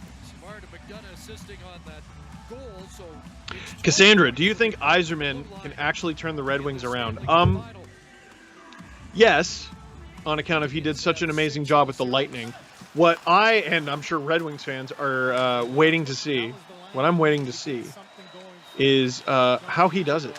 He keeps hiding the young players away in the minors. And maybe it's just circumstance. You know, maybe in the 2019-20 season, that was the season to hide all the young guys and just be bad and be rebuilding. Okay, that's fine. I get that. There's a hand pass. Then this season, shortened 56-game season. Still COVID. There's still all kinds of restrictions. You don't even know if you're going to get all the way through the season. Is that maybe the time to bring all these young players into the NHL? He decided no. This upcoming season, if I don't at least see a few of their prospects graduate, I got to question what the hell's going on there. We have another commercial break here. Cameron, do you think we will have to wait another decade for a Canadian team to be in the finals? Well, who's it going to be? You can't say the Leafs until they prove anything, literally anything ever. Same with the Oilers. Flames don't look like they're going to be good anytime soon. The Canucks, I could see being sneaky. They got to make some moves, but they got a decent little core there. It's just they're in cap hell, and Benning's been there so long, and he's done some things really well. But I think they've proved that they can't get much farther with this guy. And I think another set of eyes, like another brain in there, could help them. And who else we got? Sens are still rebuilding, and they had a good back 2/3 of the season in a Canadian division where the jury's still out. Like, I know the Habs are here, But like, oh, okay, so like the Flames are good then. Oh, they're not? Oh, okay. Well, what about the Canucks? Well, what about, like, do you see where I'm going? The Jets? I don't particularly get the impression they're on the up. You know what? It might be a while, actually, unless the Habs do it again. Habs might be the team best positioned to do it. Bold take on account of they're still here. Offensive zone draw for the Habs. Scrambled, but I would argue won. Whoa! Pass in front. Bomb. Wide.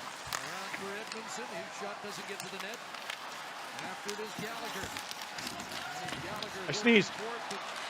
I turned the camera off, though. The microphone off. Lightning, get it deep. 90 seconds to go in the second period. Lightning up 1-0 over the Montreal Canadiens.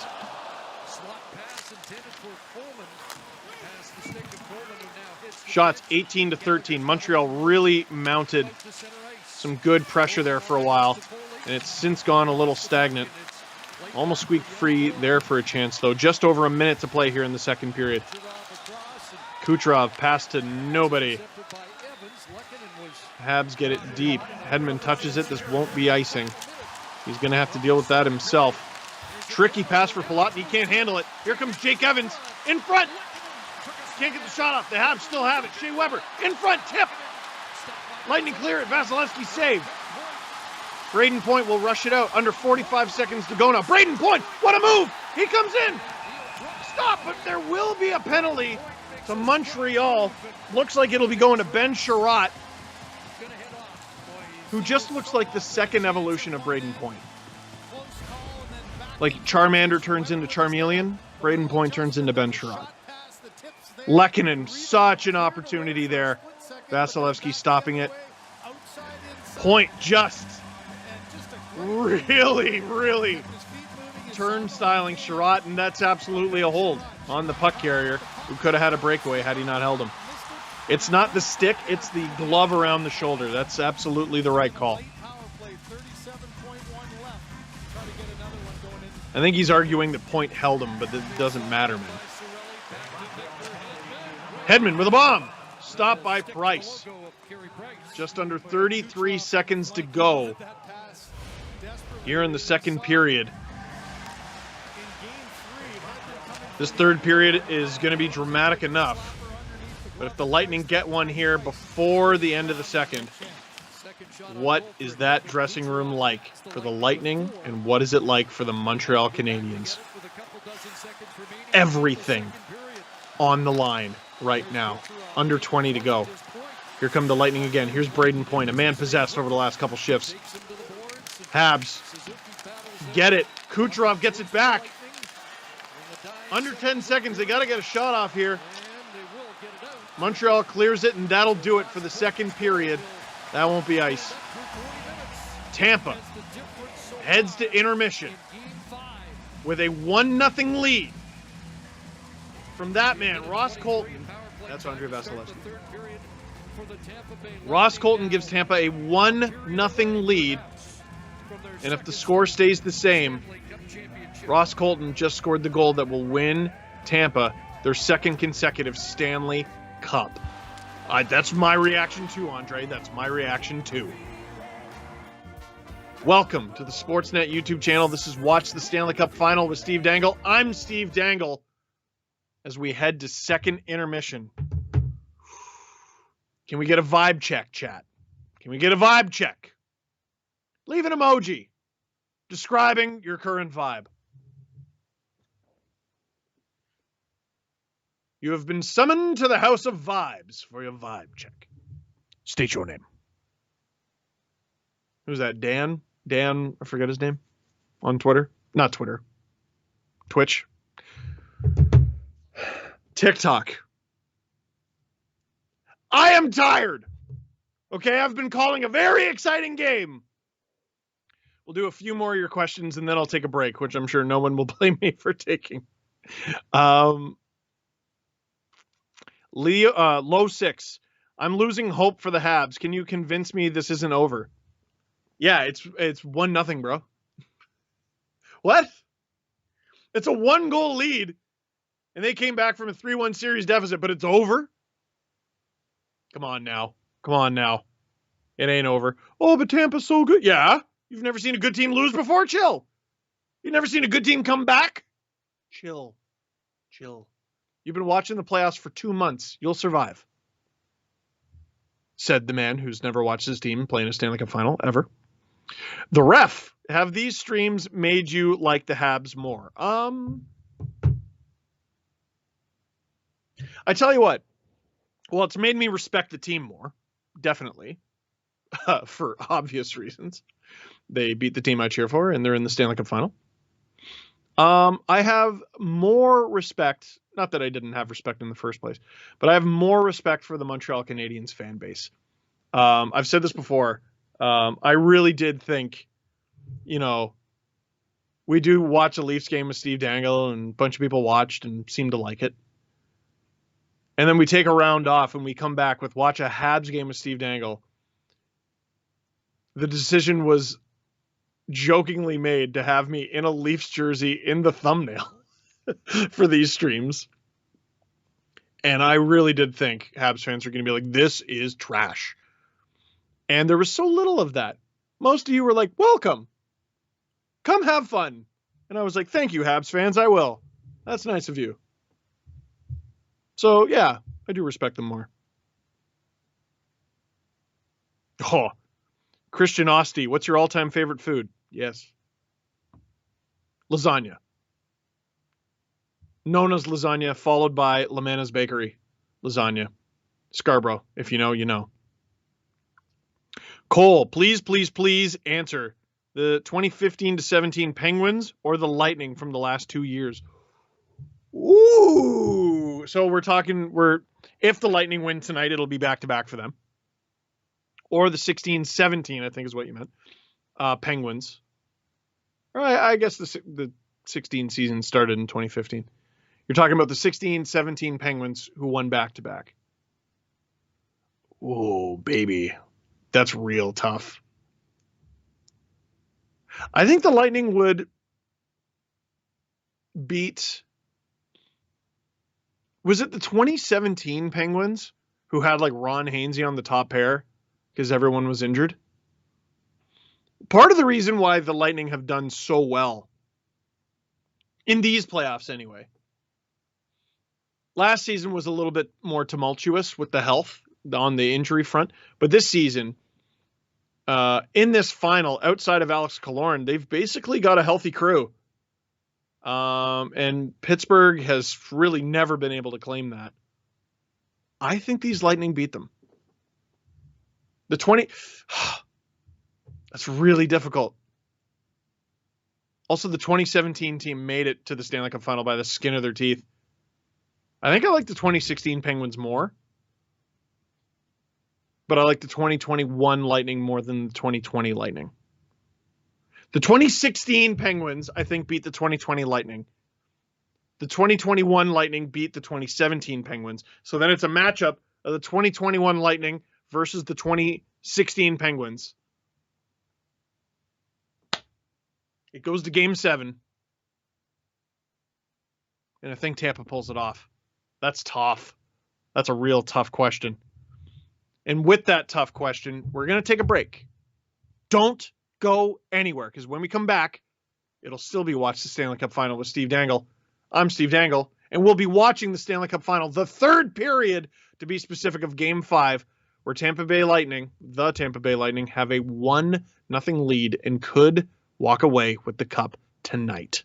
Stay with us.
Welcome back to Watch the Stanley Cup Final with Steve Dangle. I am Steve Dangle, and you're watching the Stanley Cup Final. Isn't that name great?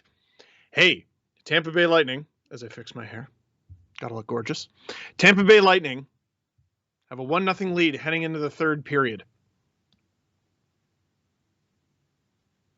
If they win, it's the second straight Stanley Cup for the Tampa Bay Lightning. And the Habs season is over. Or Montreal could force 6 and head back home. It's not a bad place to be. Got a tweet here. It's been mostly the chat, but I had to reference this tweet. Well, there's two. One from Sherar. Funny how Steve Dangle is working during the Stanley Cup Finals and the Maple Leafs aren't. Maybe hire him. He could be your missing piece. I like my gig here. And from Adrian Hobbs, no cable or antenna here in Niagara. We have lightning here, a big storm. Habs fan and found you on the interweb. Awesome stuff. We hate lightning. I believe you're taking a piss. Sorry for interrupting. I was not, Adrian. I was busy I was preparing a beer for overtime. Because if you know the rules, everybody, I get to have a beer on the stream if the game goes to overtime.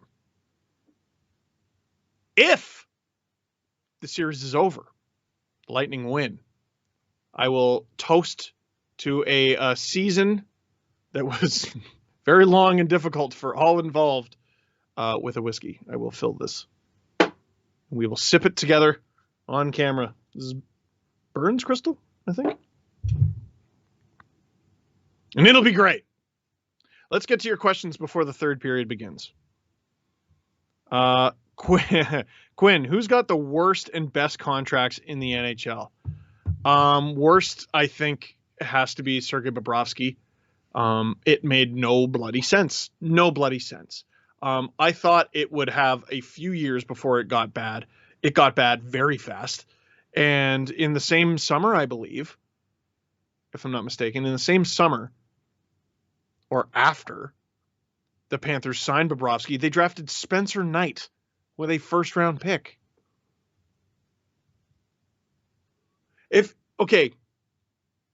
Either you have a goalie who's worth $10 million a season, or you have a goalie who's worth taking in the first round. You know? It doesn't make sense to have both. And during these playoffs, what was Bobrovsky? At best, Florida's second-best goalie. At worst, their third. Behind Knight and Drieger. Knight played in the World Juniors this year. Not good. Best, Nathan MacKinnon. Hands down. Braden Point's great. But he's making more than MacKinnon. And for less term than MacKinnon signed that deal for. MacKinnon's making, producer Drew, I'm sure you can tell me, what is it, about 6.3? And it ain't over yet. God. That is a wonderful, wonderful contract. Hey!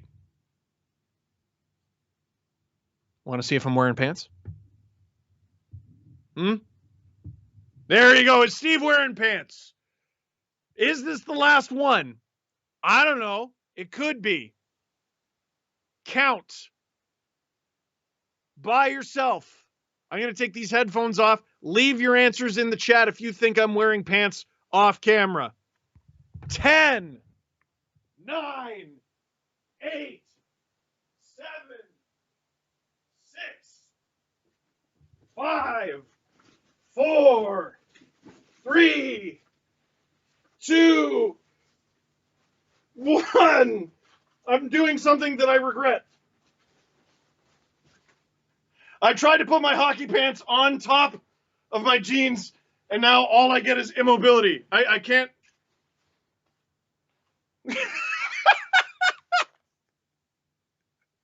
I tried to throw these on at the last minute, and I can't get them over my ass. All right. Well, the answer is yes. Actually, I guess the answer is no. Steve's not wearing pants. He's wearing two pants. Two pairs of pants. I had to run into the room to get those. I thought it'd be cheeky. Didn't want to just have jeans. You know what? Life's all about trying stuff. And I tried something. Alex is the best. Who's the best NHL player named Steve of all time? Well, who are the candidates? Surely it's Steve Yzerman. Steve Gretzky. Nope. Steve Lemieux. Nope. Steve Orr. Steve Howe. There were lots of Hows. There was no Steve that I can name. There wasn't even a Steve Sutter. I'm going to say Steve Yzerman, who I believe is the NHL's all-time leading scorer among players who only ever played for one team. Yeah. Mario Lemieux, way more points per game, but he only played, I think it was 915 games for Mario Lemieux. And Steve Yzerman, whose career began in 1984, the high-flying 80s, racked up a lot of points before the dead puck era showed up. Steve Yzerman. Has to be, right? Stevie Y. Steve Yzerman. Lex Luth and Orr. How many times would you need to apply deodorant if this was the Leafs? Oh, forget it. If this was the Leafs, I would have already lost my mind and been half naked. I had a nightmare scenario today. Can I tell you guys about that? So I was about to get in the shower today. I know, terrible visual. I'm sorry. And I forgot something downstairs. So I had to quickly throw something on. Quickly threw on shorts. Oh, God. Third period began. Well, I'll tell it quick. Had to throw on shorts, but I went tarps off. I walked by my front door, which was open. There was a FedEx guy. And he saw me, and I saw him see me. So I hid behind the door. And then I realized he was still there because he needed me to sign for the package. So I put on a windbreaker. And I thought that was embarrassing. And then he goes, wait a sec, are you Steve? Been watching your streams, man.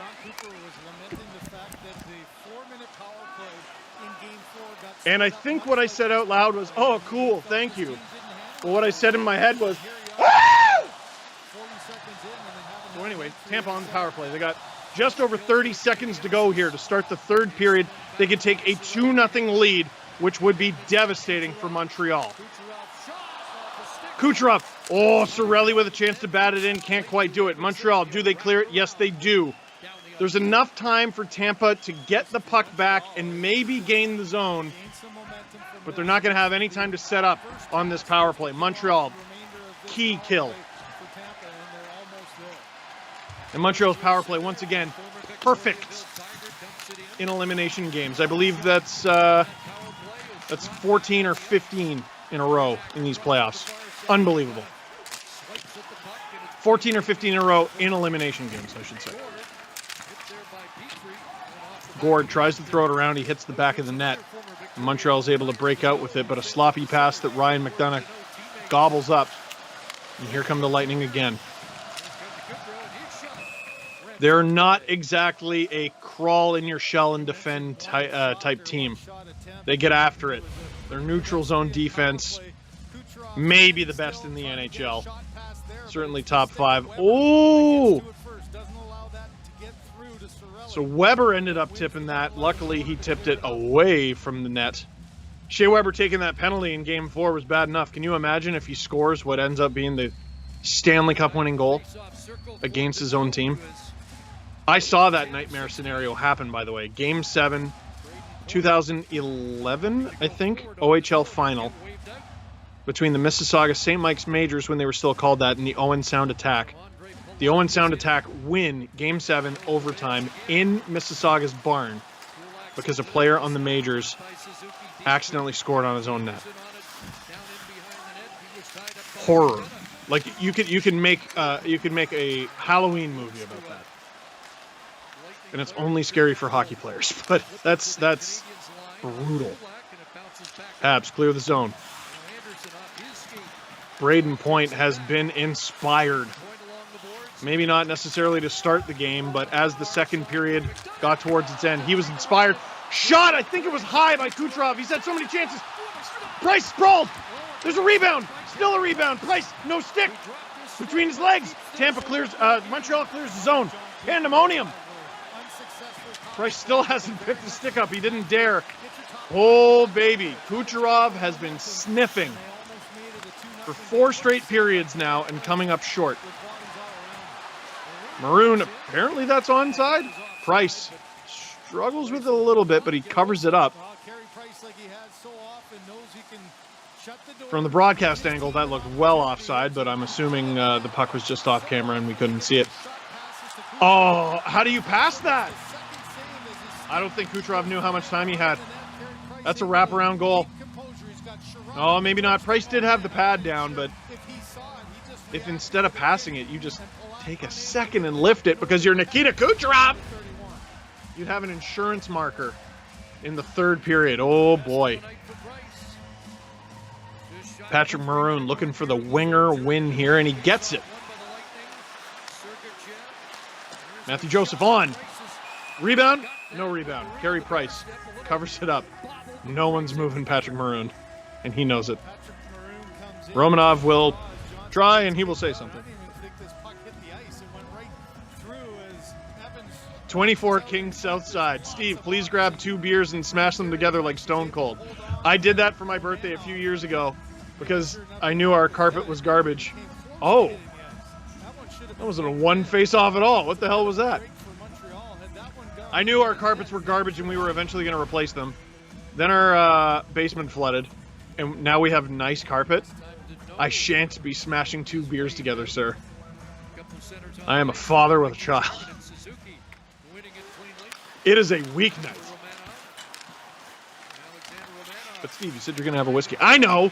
Oh, Braden Point holds the line. Kucherov rings it around. And the Lightning maintain possession.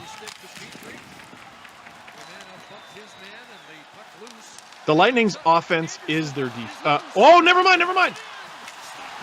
Stop! By Vasilevsky, and the net is off. Anderson looks injured. This looks serious. Oh, he looks winded. Did he go into the post with his ribs? He's not hamming it up. That's genuine pain.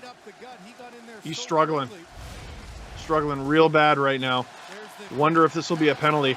Anderson just onside. Battling with Cernak. His ribs at the back. Into the post. Cernak, is that a penalty? I don't know. It's not as bad as some of the holds we've seen in this game. There's an argument there.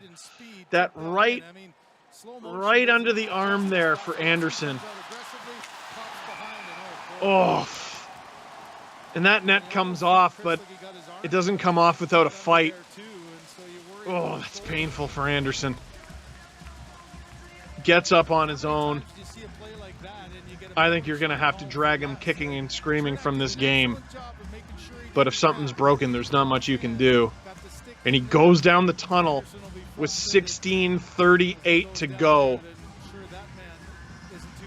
And Dominic Ducharme has a very difficult decision to make, and I assume he is livid at the fact there was no call there.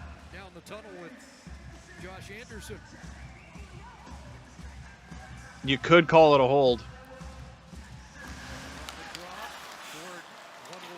For this 3rd period, you can't put the whistles away. You can't.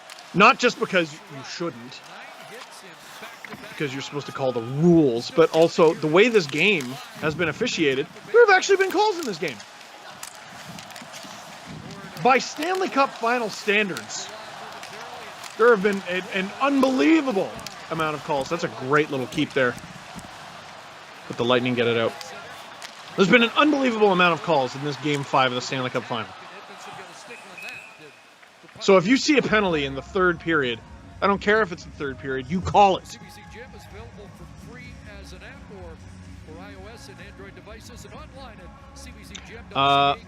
This is very interesting.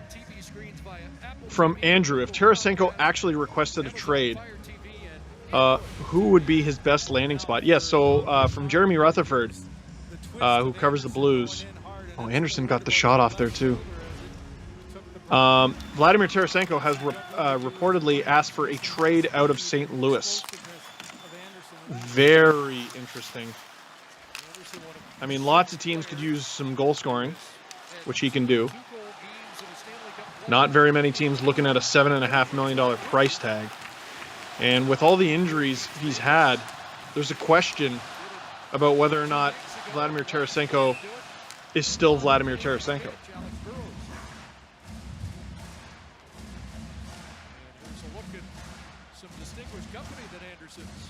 And it's who needs goals on the wing, right?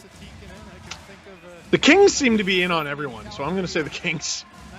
They seem to be in on absolutely everybody. But if I'm the Blues, I try to send him out east. I don't like having to play against Vegas. I don't like that they're in the West, and I got to play against my former captain and Alex Pietrangelo. I try to send Tarasenko out east. If Boston cannot sign Taylor Hall, there's a pretty intriguing option there for you in Vladimir Tarasenko. Tampa cuts it off, and they get it deep. Still just the 1-0 lead.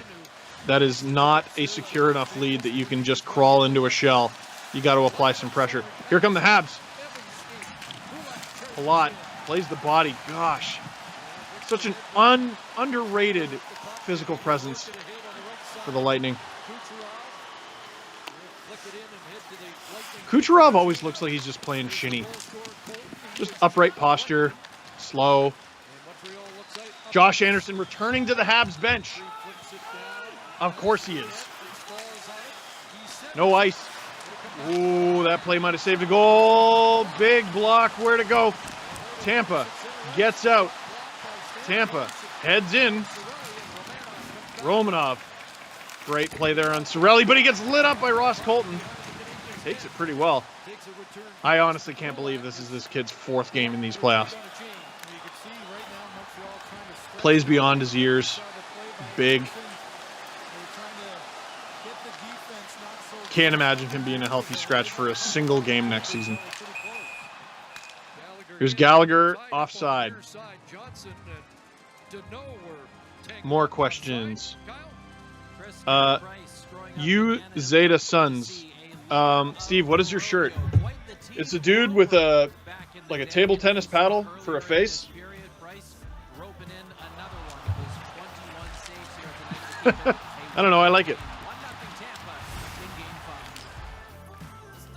Alan A, as we go to commercial break, asks, gotta be Stone Cold Steve Austin as the best Steve. Yeah, but we were talking about NHL. Silly goose. Hey, click like, click subscribe, because if you don't, producer Drew gets me in trouble. And then so does producer Stu, and so does producer Steph, and producer Soup. Everyone gets me in trouble if you don't click like. So click like, or I get in trouble. Okay? Matthew asks, M&M's or Smarties? Ooh, M&M's. M&M's. Does that make me a bad Canadian? Because aren't Smarties like our thing, kind of? M&M's. M&M's have stuff in them. I prefer like peanut M&M's or the caramel ones to the regular ones. I could be in a Smarties mood, but I prefer M&M's, I think. Cam, I'm getting Tampa NYI Game 7 vibes here. Are you? So what happened is Tampa Bay scored 1 goal in their elimination game against the Islanders in Game 7. And that was it. That's all they needed. It was a 1-0 finish. Vasilevsky with the I'm not going to say the word. Because then everyone yells at you when you say the word. I don't want to get yelled at. I'm already getting yelled at because you're not clicking like enough. No, I'm not. Ross Colton's goal, I don't think, is going to be the only goal of this game. Will the Habs get a goal? Will the Lightning score another? I guess we'll see. But I don't think this is ending 1-0. Ray, Cole hasn't scored in the finals. You mean Caulfield. Is something wrong? No. I highly doubt he's injured, if that's what you're asking. Tampa's just done a really good job of suffocating that line No matter who's on it, really. Well, I guess Game 4 they didn't do that great of a job. Anderson had 2 goals. You know what? Suzuki's been good too. What if he's just a rookie? You know what I mean? Like, what if you shouldn't base your whole offensive strategy on our first line is never going to score, and we'll expect a rookie and a sophomore to do all our scoring? Like, is that a recipe for success? I don't know. Caulfield has been getting better as this series has gone on, I think. Game 4 was his best game by far.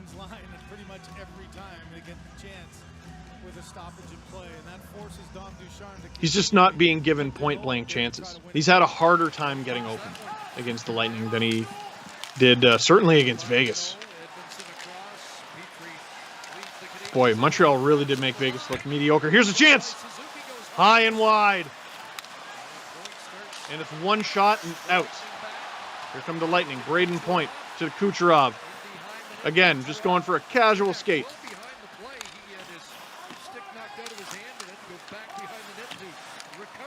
Lightning not really getting anything done offensively here, but they are wasting a ton of time. And that's a successful shift when you have the lead and you're 13 minutes away from what could potentially be your second consecutive Stanley Cup. That's a great effort by Point. McDonough on. Trying to finish off his former team, the team that drafted him. Here he comes again. Stop. Kucherov. Oh, that's a great pickoff. Who's that? Deneau? Great play by Deneau. Great stick. Again, here comes Tampa. Oh, that's a trip. And it affected possession, but the Habs got it back, so the refs decide not to. Mike K. Why doesn't anyone want Taylor Hall? They do. They do. I think the whole Taylor Hall's he's never won thing. Like, I would love to go back in time. Did people say Marcel Dion was a loser because he was with the Kings and they never won? Like, did people honestly say, yeah, he's one of the best scorers in NHL history, but he never wins? Like, did anyone go, yeah, well, he's on the Kings, who aren't very good at the time? Name a good team Taylor Hall's been on. None of them. He won league MVP because the Devils were so bad. There's a battle. Habs trying to get a physical shift here from, I think that's Armia, Perry, and Stahl. But again, the Lightning get it deep. They're so good. Oh, big hit from Stamkos of all people. He wants it, baby. And what's happening here? Perry down. Savard with him. There's that play again from Braden Point to get it to Ryan McDonough. And it's tipped and it goes wide. That's got to be a terrifying moment for Carey Price. Here's the second one. Also tipped, but he stops it. Look at the little movement. So calm, cool, and collected. That's a tricky one for Vasilevsky. He's had difficulty with some of those point shots. Tracking them down and finding them through traffic, and that one didn't even really have any traffic. Tampa still up 1-0. Shots 24-15 in their favor. Doesn't matter if the Habs get 50 shots or 16. They need a goal here in any way they can find it. That stat right there is not going to help them. One shot through 9 minutes in a period where your season could be over is not good enough. Yes, it can change on a dime, but that's not good enough. Got to get pucks on net. Brendan, who's got the best depth in the NHL? You're looking at it. The Lightning. The best team $97 million can buy. Like, what's their weakness? What's their weakness? Does Tampa throw anybody over the boards that makes you go, uh-oh, they're going to stink? Price doing a good job at the rebounds there.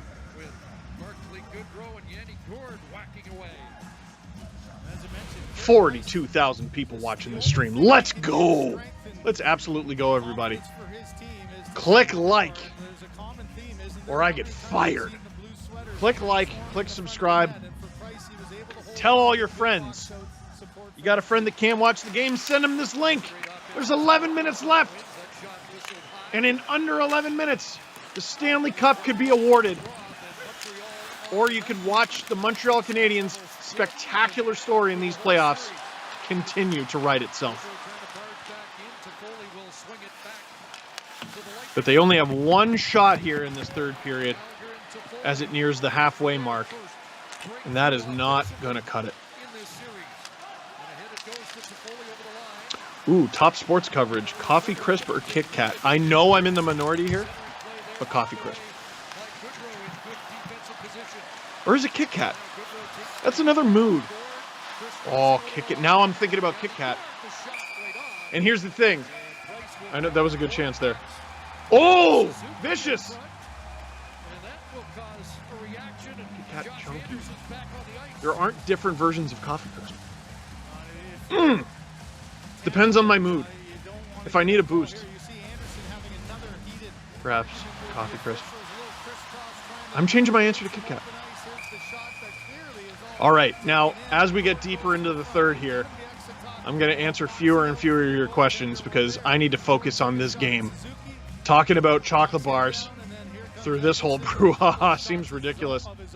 Edmonton's been vicious, and why not? Don't go take down Nick Suzuki. Josh Anderson's right. It's the third period of the Stanley Cup Final. It's going to be hard to get calls, but that may be deserved one. In the regular season, it probably gets called. In the regular season, it probably doesn't happen because players know it'll get called. Stanley Cup playoffs, players do it because they know they'll get away with it. Here comes Montreal, looking dangerous. Josh Anderson, mad, going at Vasilevsky. I thought he should have drove the net a little harder there. That is maybe the one weakness that Tampa has, is they are a moment away at any given time from this being a goalie matchup between Carey Price and Curtis McElhinney. Noted Stanley Cup champion, Curtis McElhinney. Folks, oh boy, about half a period to play here in this third period. Game 5, the Stanley Cup Final. Tampa Bay Lightning, Montreal Canadiens. Montreal fighting to keep their season alive on the road. Tampa fighting to win their second consecutive Stanley Cup in two incredibly different Stanley Cups. Their first coming in a bubble in a different country with no one there to see them. This one, less than a year later, in a packed barn. Everything on the line. Template. Why is Montreal keeping Stahl in the lineup? He's been invisible. I got to say, I really disagree with keeping Kotkaniemi out of the lineup. Even Tatar, Stahl's there for his face-offs. He's really not even taking that many. And you got to give me something else. You got to give me something else. Is Kotkaniemi that bad at them? He's one of your top 5-on-5 scorers, and you're about to get shut out in an elimination game. I said it. I disagree with having Kotkaniemi out of the lineup. I disagree. Elliot Friedman made a great point on 31 Thoughts. Kotkaniemi is one of your future stars, right? One of your players who the Montreal Canadiens are going to be building this team around. He has to get experience in these moments. Eric Stahl's going to be gone tomorrow. Potentially, literally. You know what I mean? He may never play another game with the Montreal Canadiens if they lose tonight. Kotkaniemi, you hope, is going to be there for a generation. He's got to be getting experience in these games. He's not so bad that you can't trust him in the lineup. That's ridiculous. Connor, should they do 3 stars of the game in the playoffs? Sure, why not? I'm all for fun.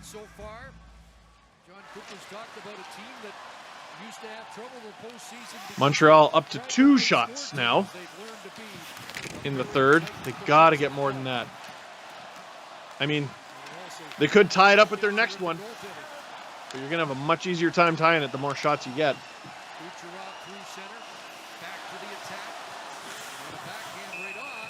Kucherov getting the offensive zone draw, looking tremendously unbothered. Someone stuck out their leg there on him, and he winced. Maybe I'm reading into it too much, but he definitely looked like he was trying to play off how much that hurt. Dom, when do they pull Price, knowing an empty netter seals the cup? Do they wait a little longer?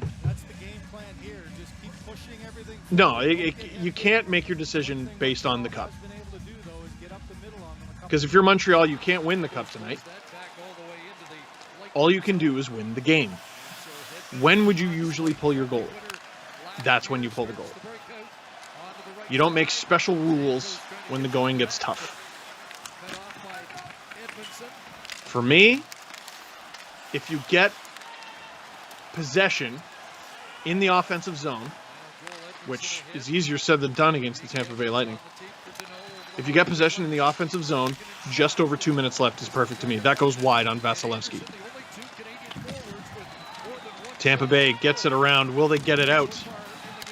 They don't. Do. Apparently they do. Didn't look like they did to me. Once again, I can't hear the broadcast in my ears, so if I say something that makes no sense based on what you just heard, that's why. Gotta hydrate, kids.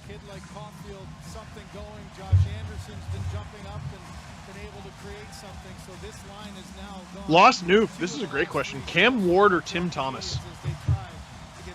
Cam Ward was, Montreal Canadiens fans know, they were up 2-0 in the first round over Carolina. With, who was the Swiss goalie in net? Martin Gerber was their starter. And then rookie backup Cam Ward gets in, and he's unbeatable. I shouldn't say unbeatable. He was very good. And Carolina rode him to a Stanley Cup. And I believe he won the Conn Smythe. Tim Thomas in 2011? There was no shot beating him. He was unreal. Wow. Did you on purpose pick two goalies who the Habs had a lead over in the first round? Who went on to win the Cup? That's cruel. Cruel and unusual that you did that.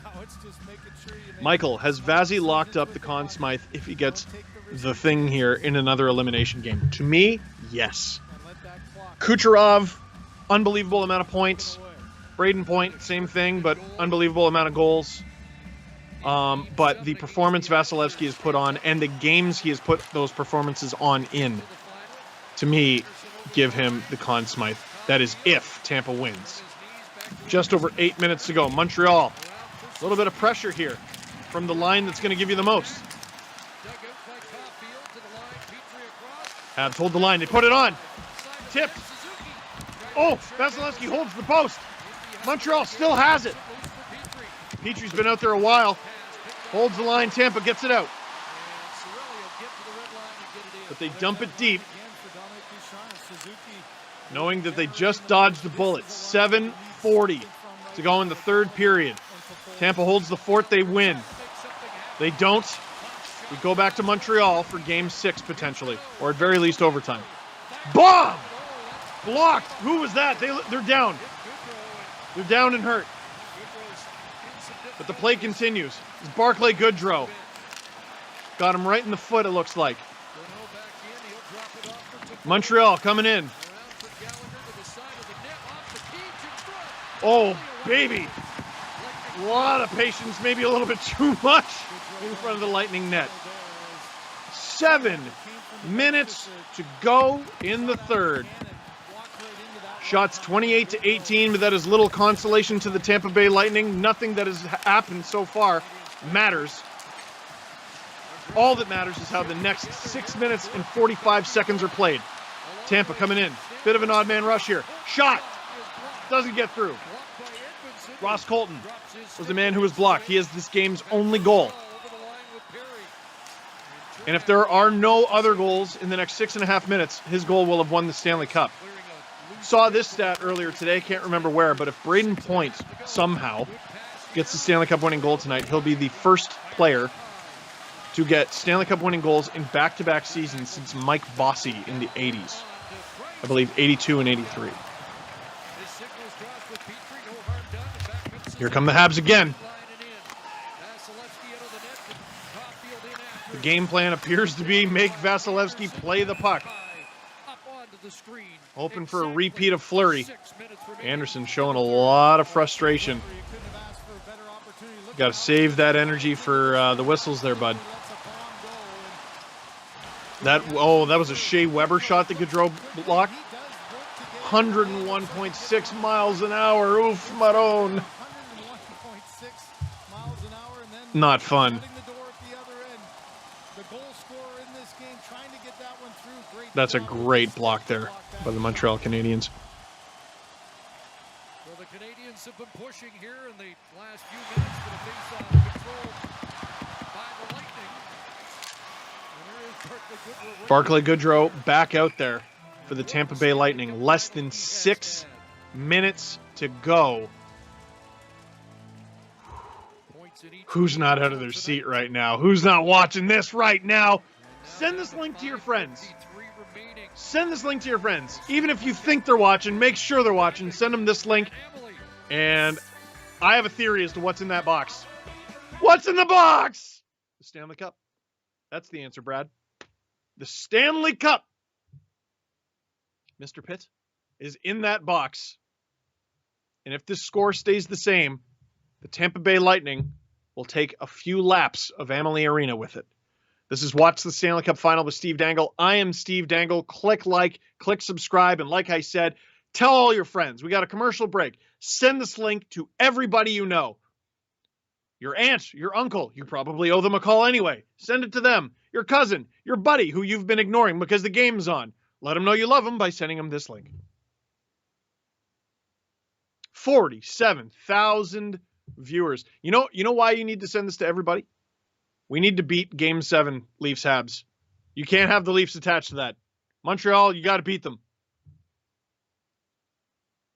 Stop, drip, and roll. Most underrated player in this series. Ooh. I think Cernak doesn't get enough love on Tampa's back end. Ross Colton's been excellent in this game in particular. Really like Matthew Joseph as a depth guy for the Lightning. I mean, Nick Suzuki, I don't think you can rate highly enough.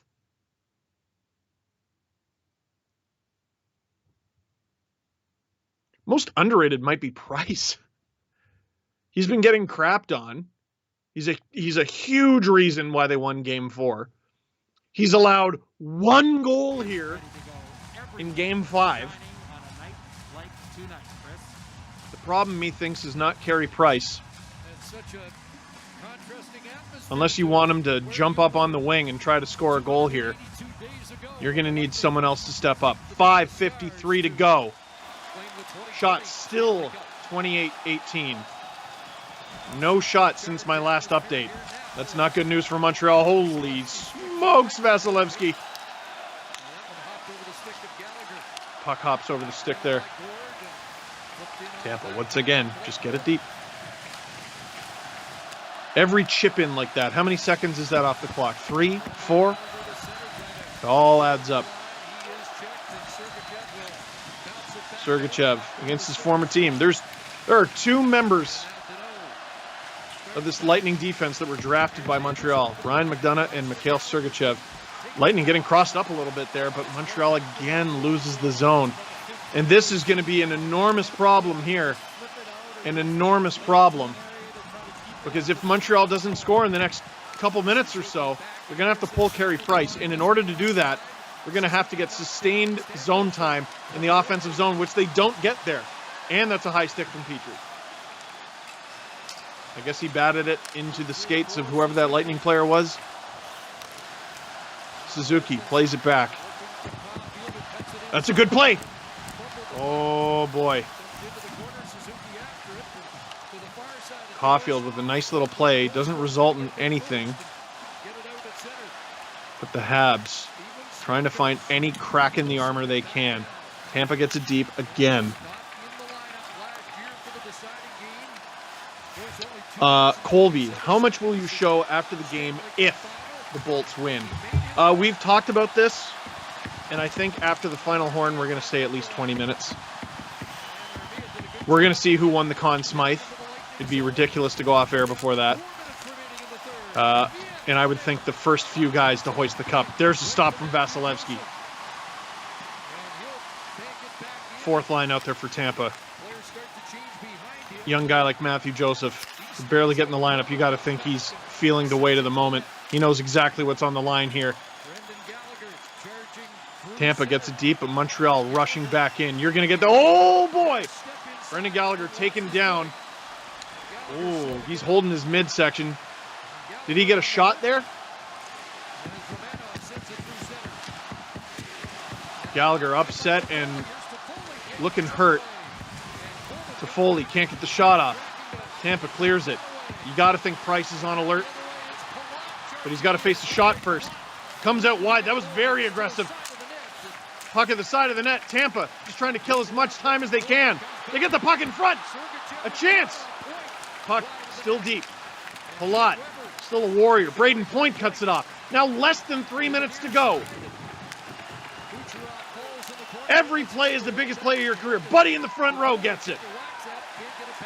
Sergachev gets it deep. Price keeps it in play. 2:45 to go. Montreal has to tie this to keep their season alive. Tampa Bay has to keep the puck out of their net for the next 2.5 minutes. And they become back-to-back Stanley Cup champions. All right. The next time Montreal gets sustained offensive zone pressure, offensive zone possession, Price has got to be pulled. Suzuki cannot get it. But Tampa can't clear it. You got to pull Price right now. You got to pull Price right now. Oh. Montreal can't hold the zone. Price will pay it. And unless he's going to grab a shooter's stick, he's got to leave that net. There he goes. There he goes. Is he going to get all the way there? Yes, he is. Whether they have offensive zone possession or not. There's only 1:45 left to go here. Weird bounce. Fortuitous for Montreal. And I guess it was offside. Once again, I can't hear the broadcast. Unbelievable scenes here in Tampa. 1:40 to go. The Lightning with the 1-0 lead off a second period goal from Ross Colton. Carey Price going back to the net here. I'm not saying, I really don't hate that decision from Ducharme. You can't throw all caution to the wind.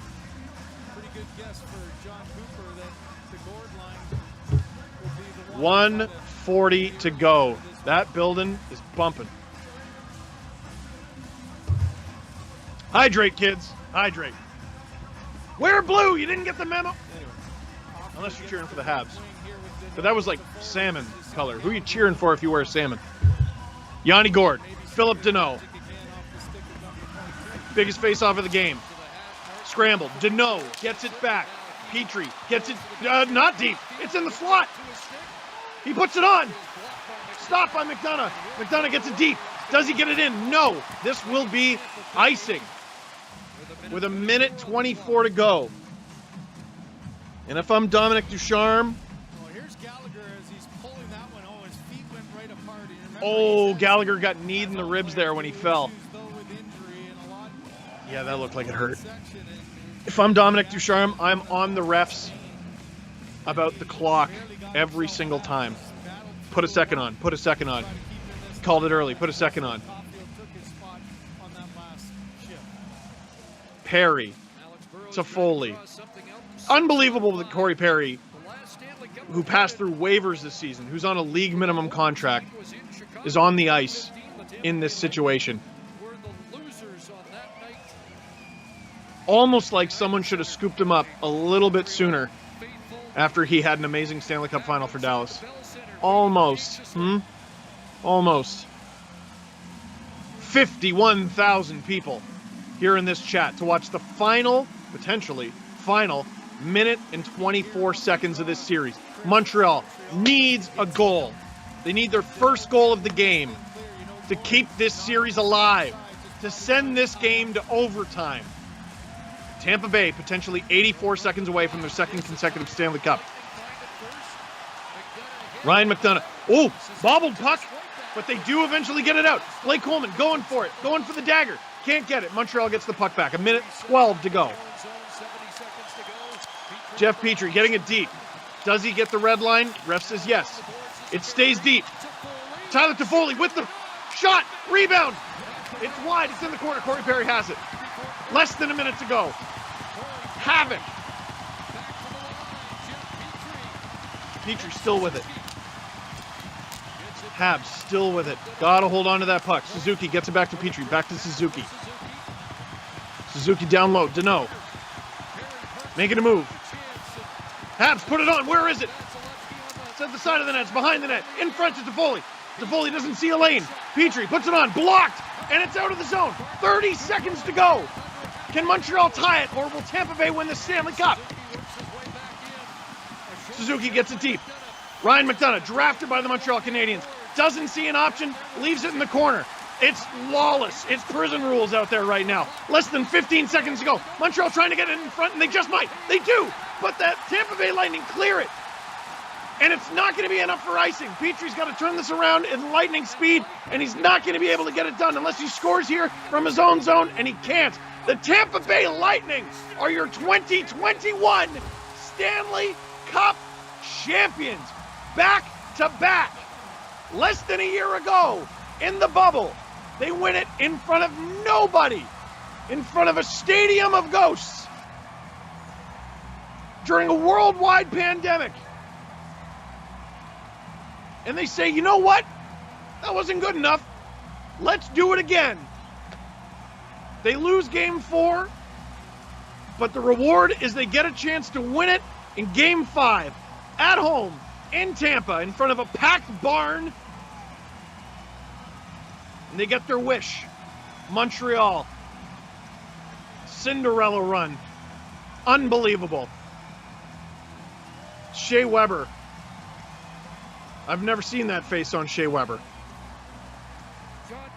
Montreal, 18th place. Heading into the Cup final. Heading into the Cup final. Heading into the playoffs. Bottom half of the league, literally. Down 3-1 in the first round after getting shut out 4-0. They come out with their best hockey to start game 5.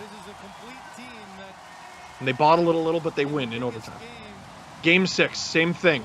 Best effort. Bottle it a little, win it in overtime. Game 7 was their best game, and they live on. Why are you throwing things? Your team just won.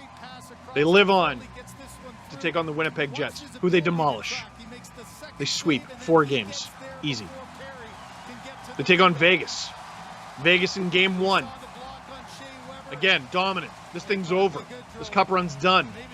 Wrong.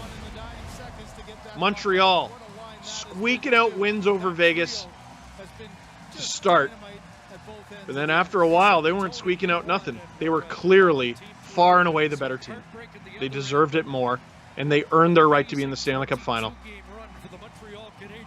Tampa goes up 3-0.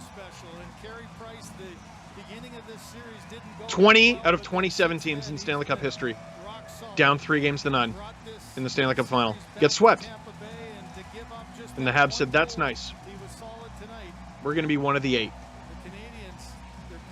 And they force game 5. They come to Tampa. They allow just 1 goal. Stellar defense, all playoffs long. Good sportsmanship in the stands there. Stellar defense, all playoffs long. But they needed a goal, and they don't get it. Islanders couldn't get a goal in Game 7. That was a 1-0 game, too. Tampa Bay. What an unbelievable story. Handshakes there at center ice.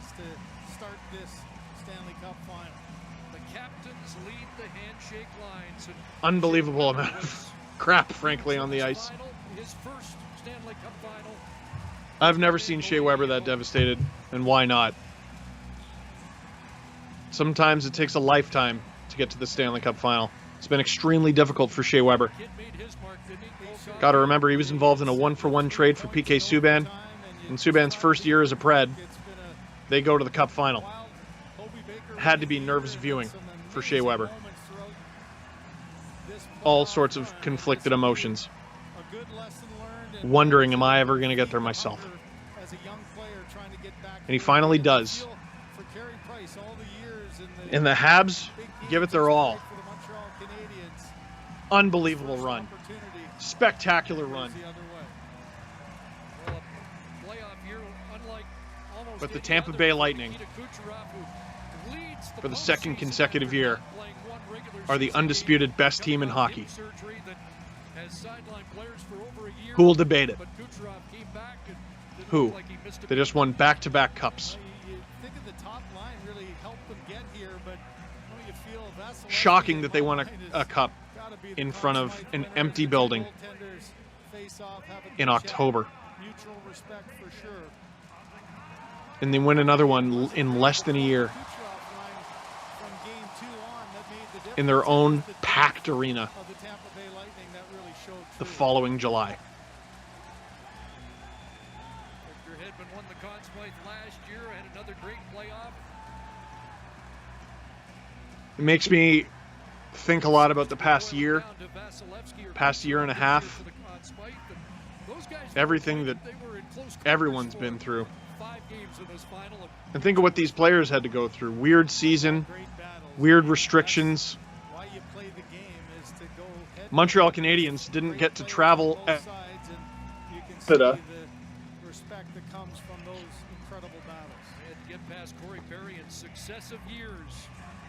for the first 2 rounds. He and his team had more than their share of heartbreak before they got to this point. We're back in the winner's circle. Can everybody hear me? The interim tag's still on, but probably not. We got you, Steve. Okay, you can hear me, I can't hear me. Something went, I don't know what happened. But as long as you guys got me, that's good enough. Dominic Ducharme, coming in as the head coach mid-season. A team that actually started pretty well. And then he's got to coach the team. Luke Richardson comes in to fill in as the third head coach of the season because Ducharme couldn't be behind the bench for a little while during the third round because he had COVID. Every year it ends with this beautiful scene. But he comes back. Gary Price leaves disappointed after his Habs win Game 4 with him. final appearance.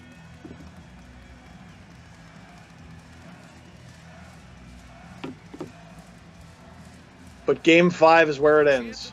Corey Perry, this has got to be so difficult for him for the second straight year. He's won the Cup. He's won it in 2007. But back-to-back years, losing in the Stanley Cup final. Not a ton of players in recent memory have lost back-to-back Stanley Cup finals. And certainly not with different teams. Marian Hossa is the only guy I can think of. There's good old Lego hair. Kyle Bukauskas talking to Victor Hedman. This shot, by the way, should give you an idea of how tall Kyle Bukauskas is.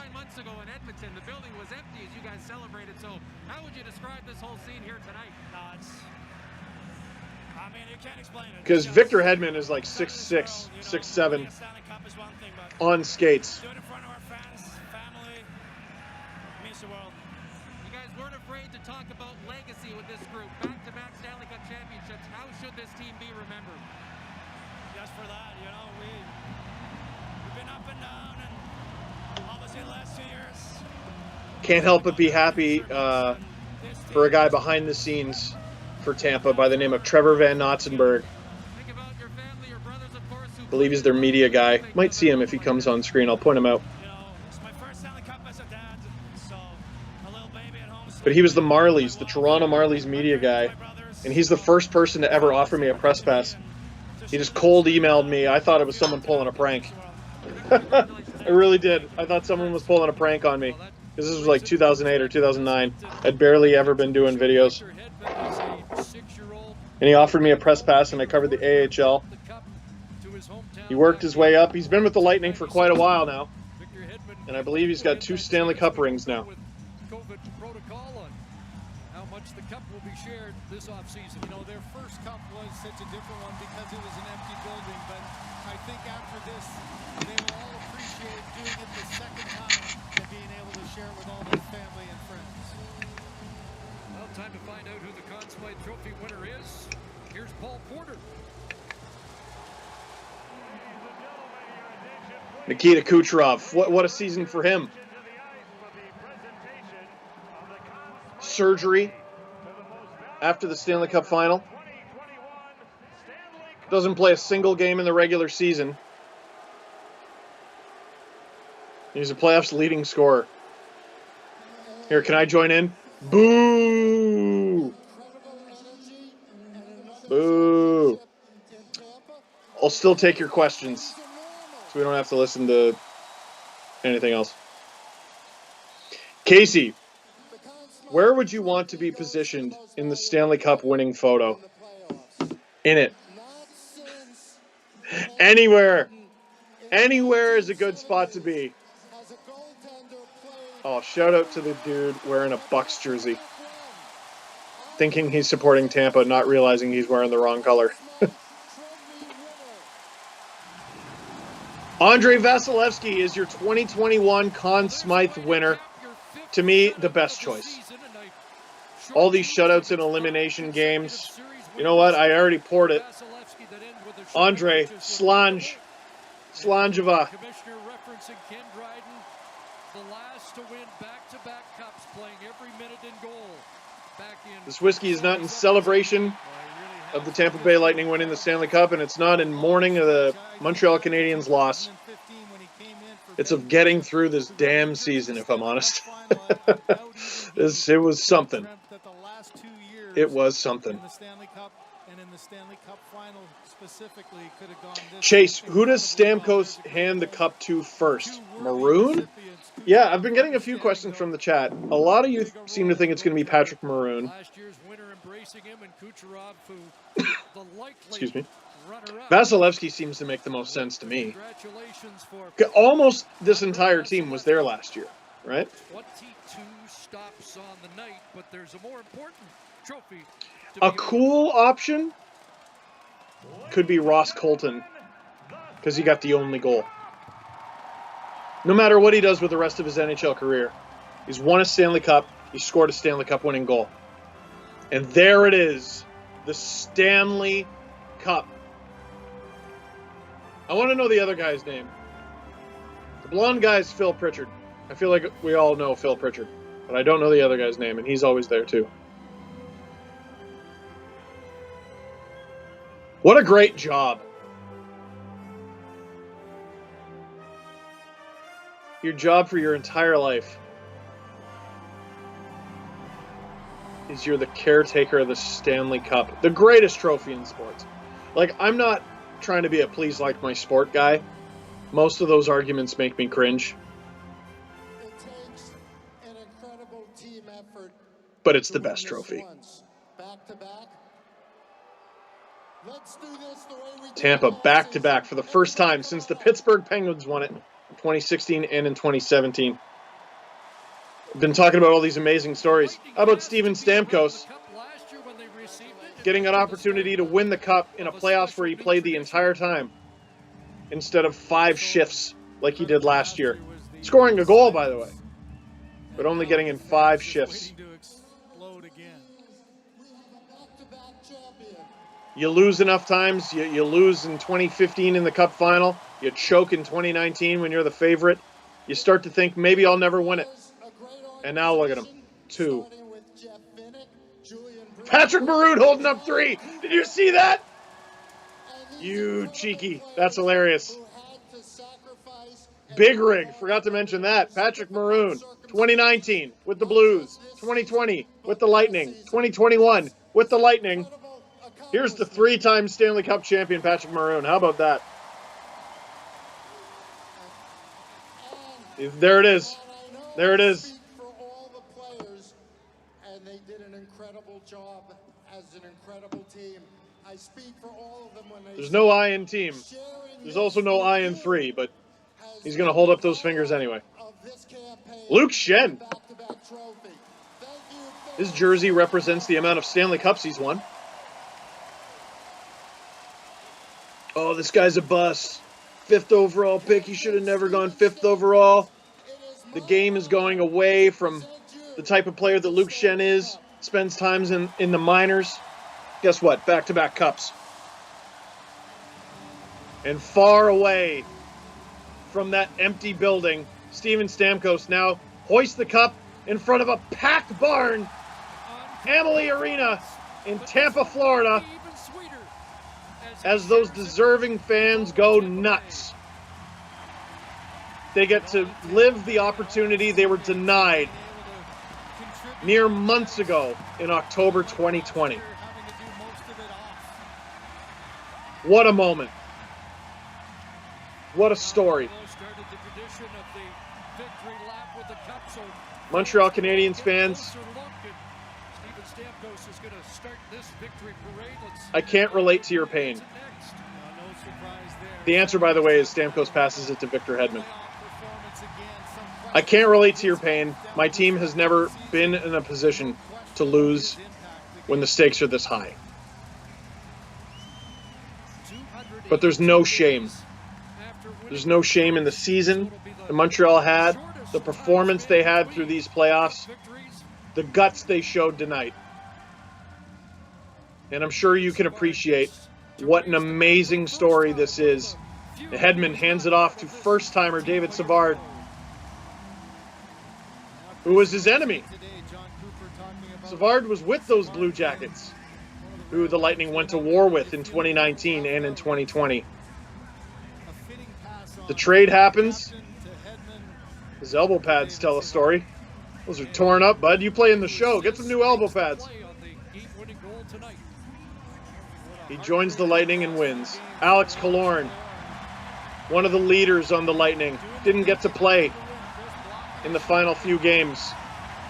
You got to wonder if he's going to be one of the guys the Lightning have to say bye to this offseason.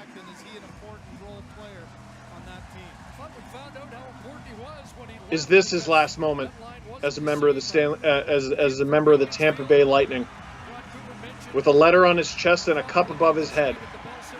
If it is his last moment with the Lightning, it's not a bad way to go out. Not a bad way at all.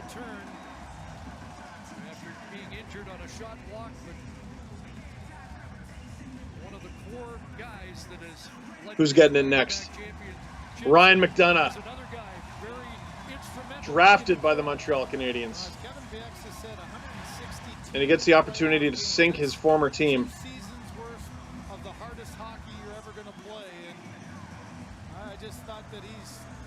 There's another guy. He was a beast for the Rangers in 2014 when they got so close. And after that, you got to go, I gave it my all. What's it going to take? And he gets his cups. Kevin, how many cups until Maroon gets into the Hall of Fame? As Maroon hoists the cup for the 3rd consecutive year. It's going pretty fast, buddy. Don't fall over with it. Although, I guess you're the most experienced out of everybody. God, that's got to be an unbelievable feeling. Look at his face. He can't believe it. Oh, that looks amazing. Yeah, I don't see Patrick Maroon getting into the Hall of Fame. But how's three rings is consolation? How about that? To give you an idea of how good the Tampa Bay Lightning are, Nikita Kucherov just got the cup. What is he, like number 7? That's unbelievable. Recovering from surgery the whole season. People yelling that he shouldn't even be there. Is that Chris Gibson? Is that former Marlies goalie Chris Gibson? I didn't realize the Lightning had him. He's going to get a little spin with the cup. Not bad there, Gibby. Not bad. Okay, here's how good the Lightning are. Vasilevsky just got it. That dude just won the Conn Smythe. to the Conn Smythe.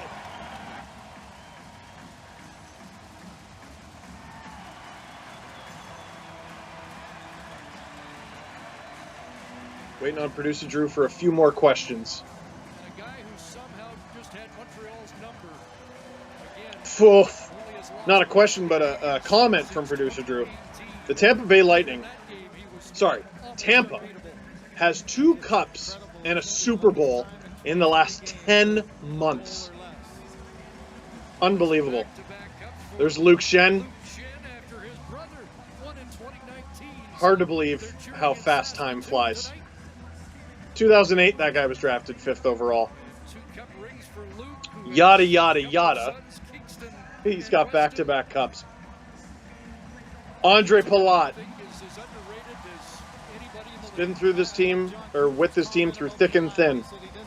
Part of the famous triplets line.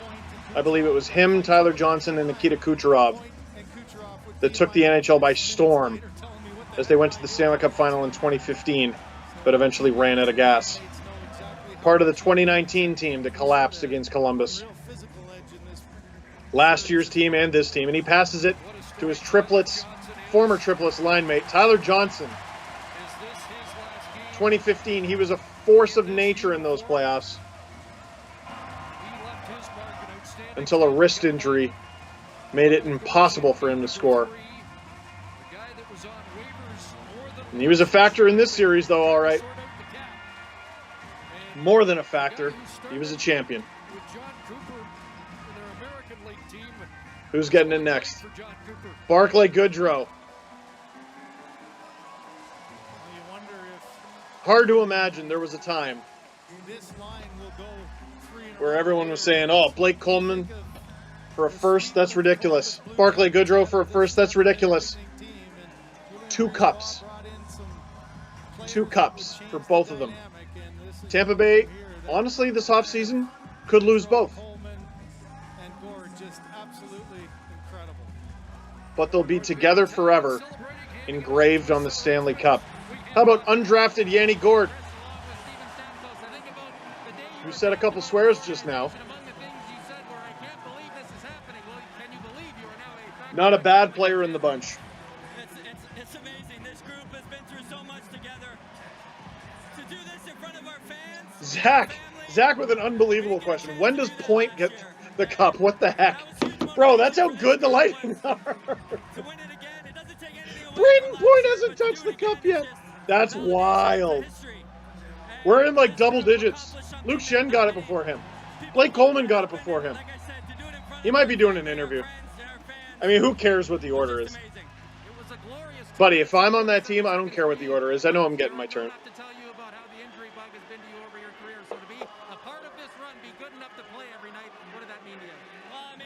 Ethan, can you talk about how epic this Canadiens run was? I already sort of did, but I'll keep it going. Brian Burke, when he was still with Sportsnet, before he joined the Pittsburgh Penguins. There's Braden Point. Brian Burke, before he joined the Penguins when he was still with Sportsnet, joined my podcast, and we were talking about the North Division. And he said the Montreal Canadiens were the team best suited for the Stanley Cup playoffs out of all the teams in the North. And we raised our eyebrows. We thought he was going with the hot hand.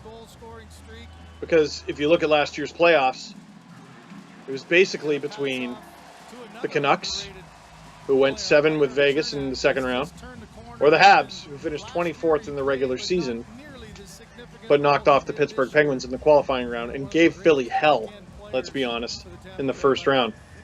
Then in the offseason, Josh Anderson for Max Domi. They get Tyler Toffoli. Romanov's going to be a full-timer.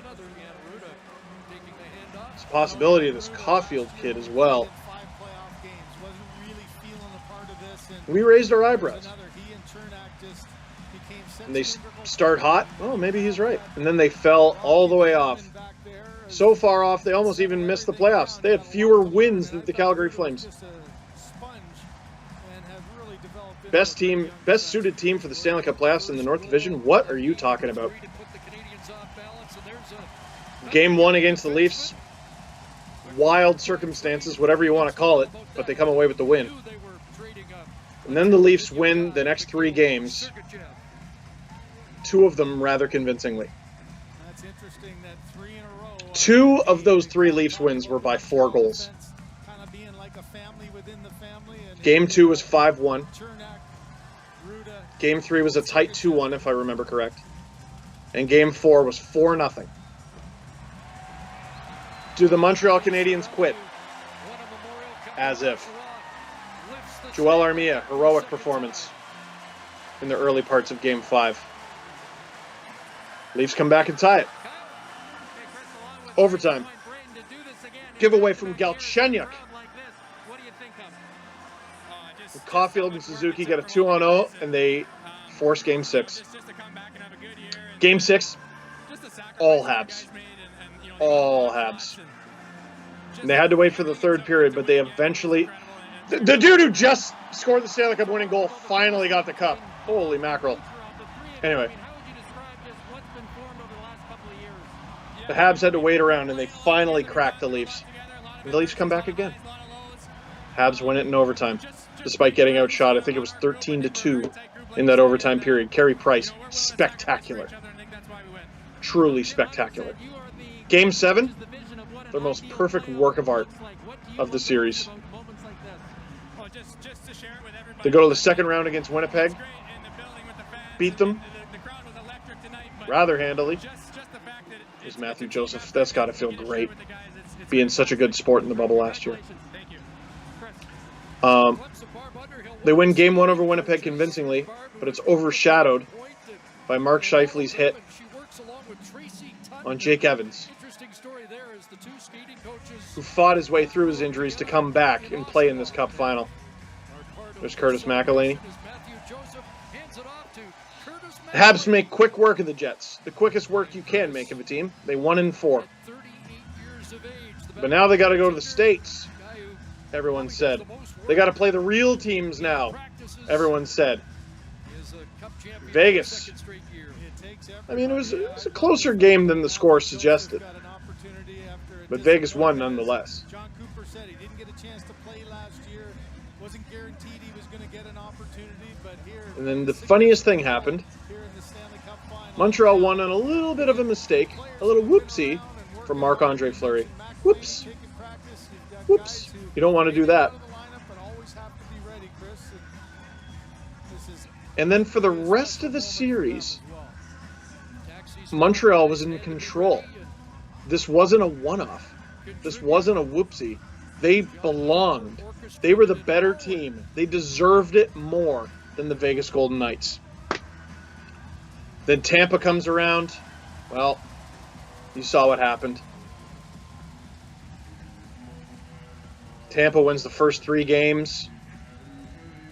Some of them were blowouts.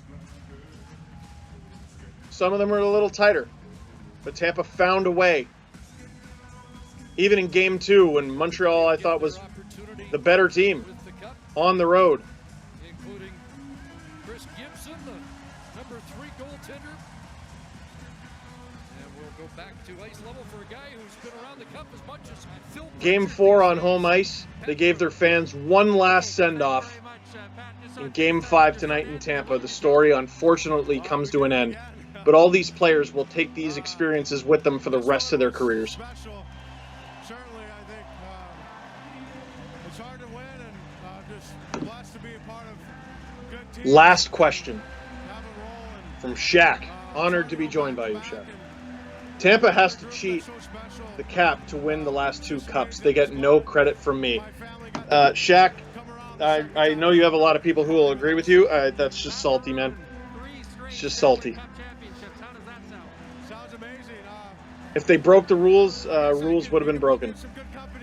But LTIR is a thing. Let's say it was their strategy. We're going to keep Nikita Kucherov out all season in order to win.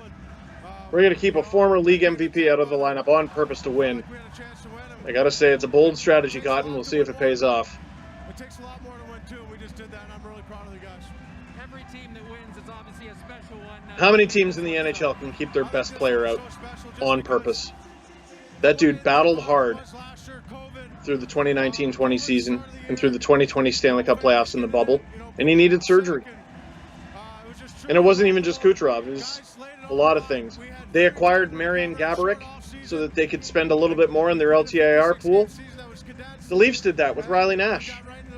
Mark Savard was traded after he had played his last NHL game. Marian Hossa was traded after he played his last NHL game. Teams have been doing this for years. Tampa's done it the best. And that's why, part of the reason why, they're the 2021 Stanley Cup champions. Hey, to you. To you for joining us for these streams, giving us a chance, having lots of fun. Originally watch a Leafs game with Steve Dangle. They kind of blew it. And watch a Habs game with Steve Dangle. And finally watch the Stanley Cup final with Steve Dangle. This was our 17th stream. Roughly 3 hours each. But it was a lot of fun. It didn't feel that way. It didn't feel like 17 3-hour streams. It just felt like a lot of fun with a lot of friends. Huge thank you to producer Drew Livingstone. Producer Stu, Tom Stewart. Producer Stefan Paré. And producer Soup, Graham Campbell. To everyone at Sportsnet, what a season. What a season. What an unbelievable season that we just had. An unprecedented season, and one that you'll forgive me for saying, I hope we never repeat. Now, you have to click like and you have to click subscribe. Now we head into the off season. In just a few weeks' time, we have the expansion draft. 2 days later, we'll have the real draft for 2 days. Breathe for a couple days, and then it'll be free agency. I believe that's July 28th is free agency. I think we're going to hit the ground running. I would not be surprised to see a trade tomorrow. Who's it going to be? We'll have to wait and see. But we'll have the answers here on Sportsnet, on the Sportsnet YouTube channel. This is a forever goodbye because it's difficult. I'm going to miss you guys on these streams. I hope they're back next season. So let me wrap it up the only way I know how. That is it for this one. Thank you very much for watching. Click like if you liked this stream. Click subscribe if you really liked it. Tell all your friends. Cheers. See you next season.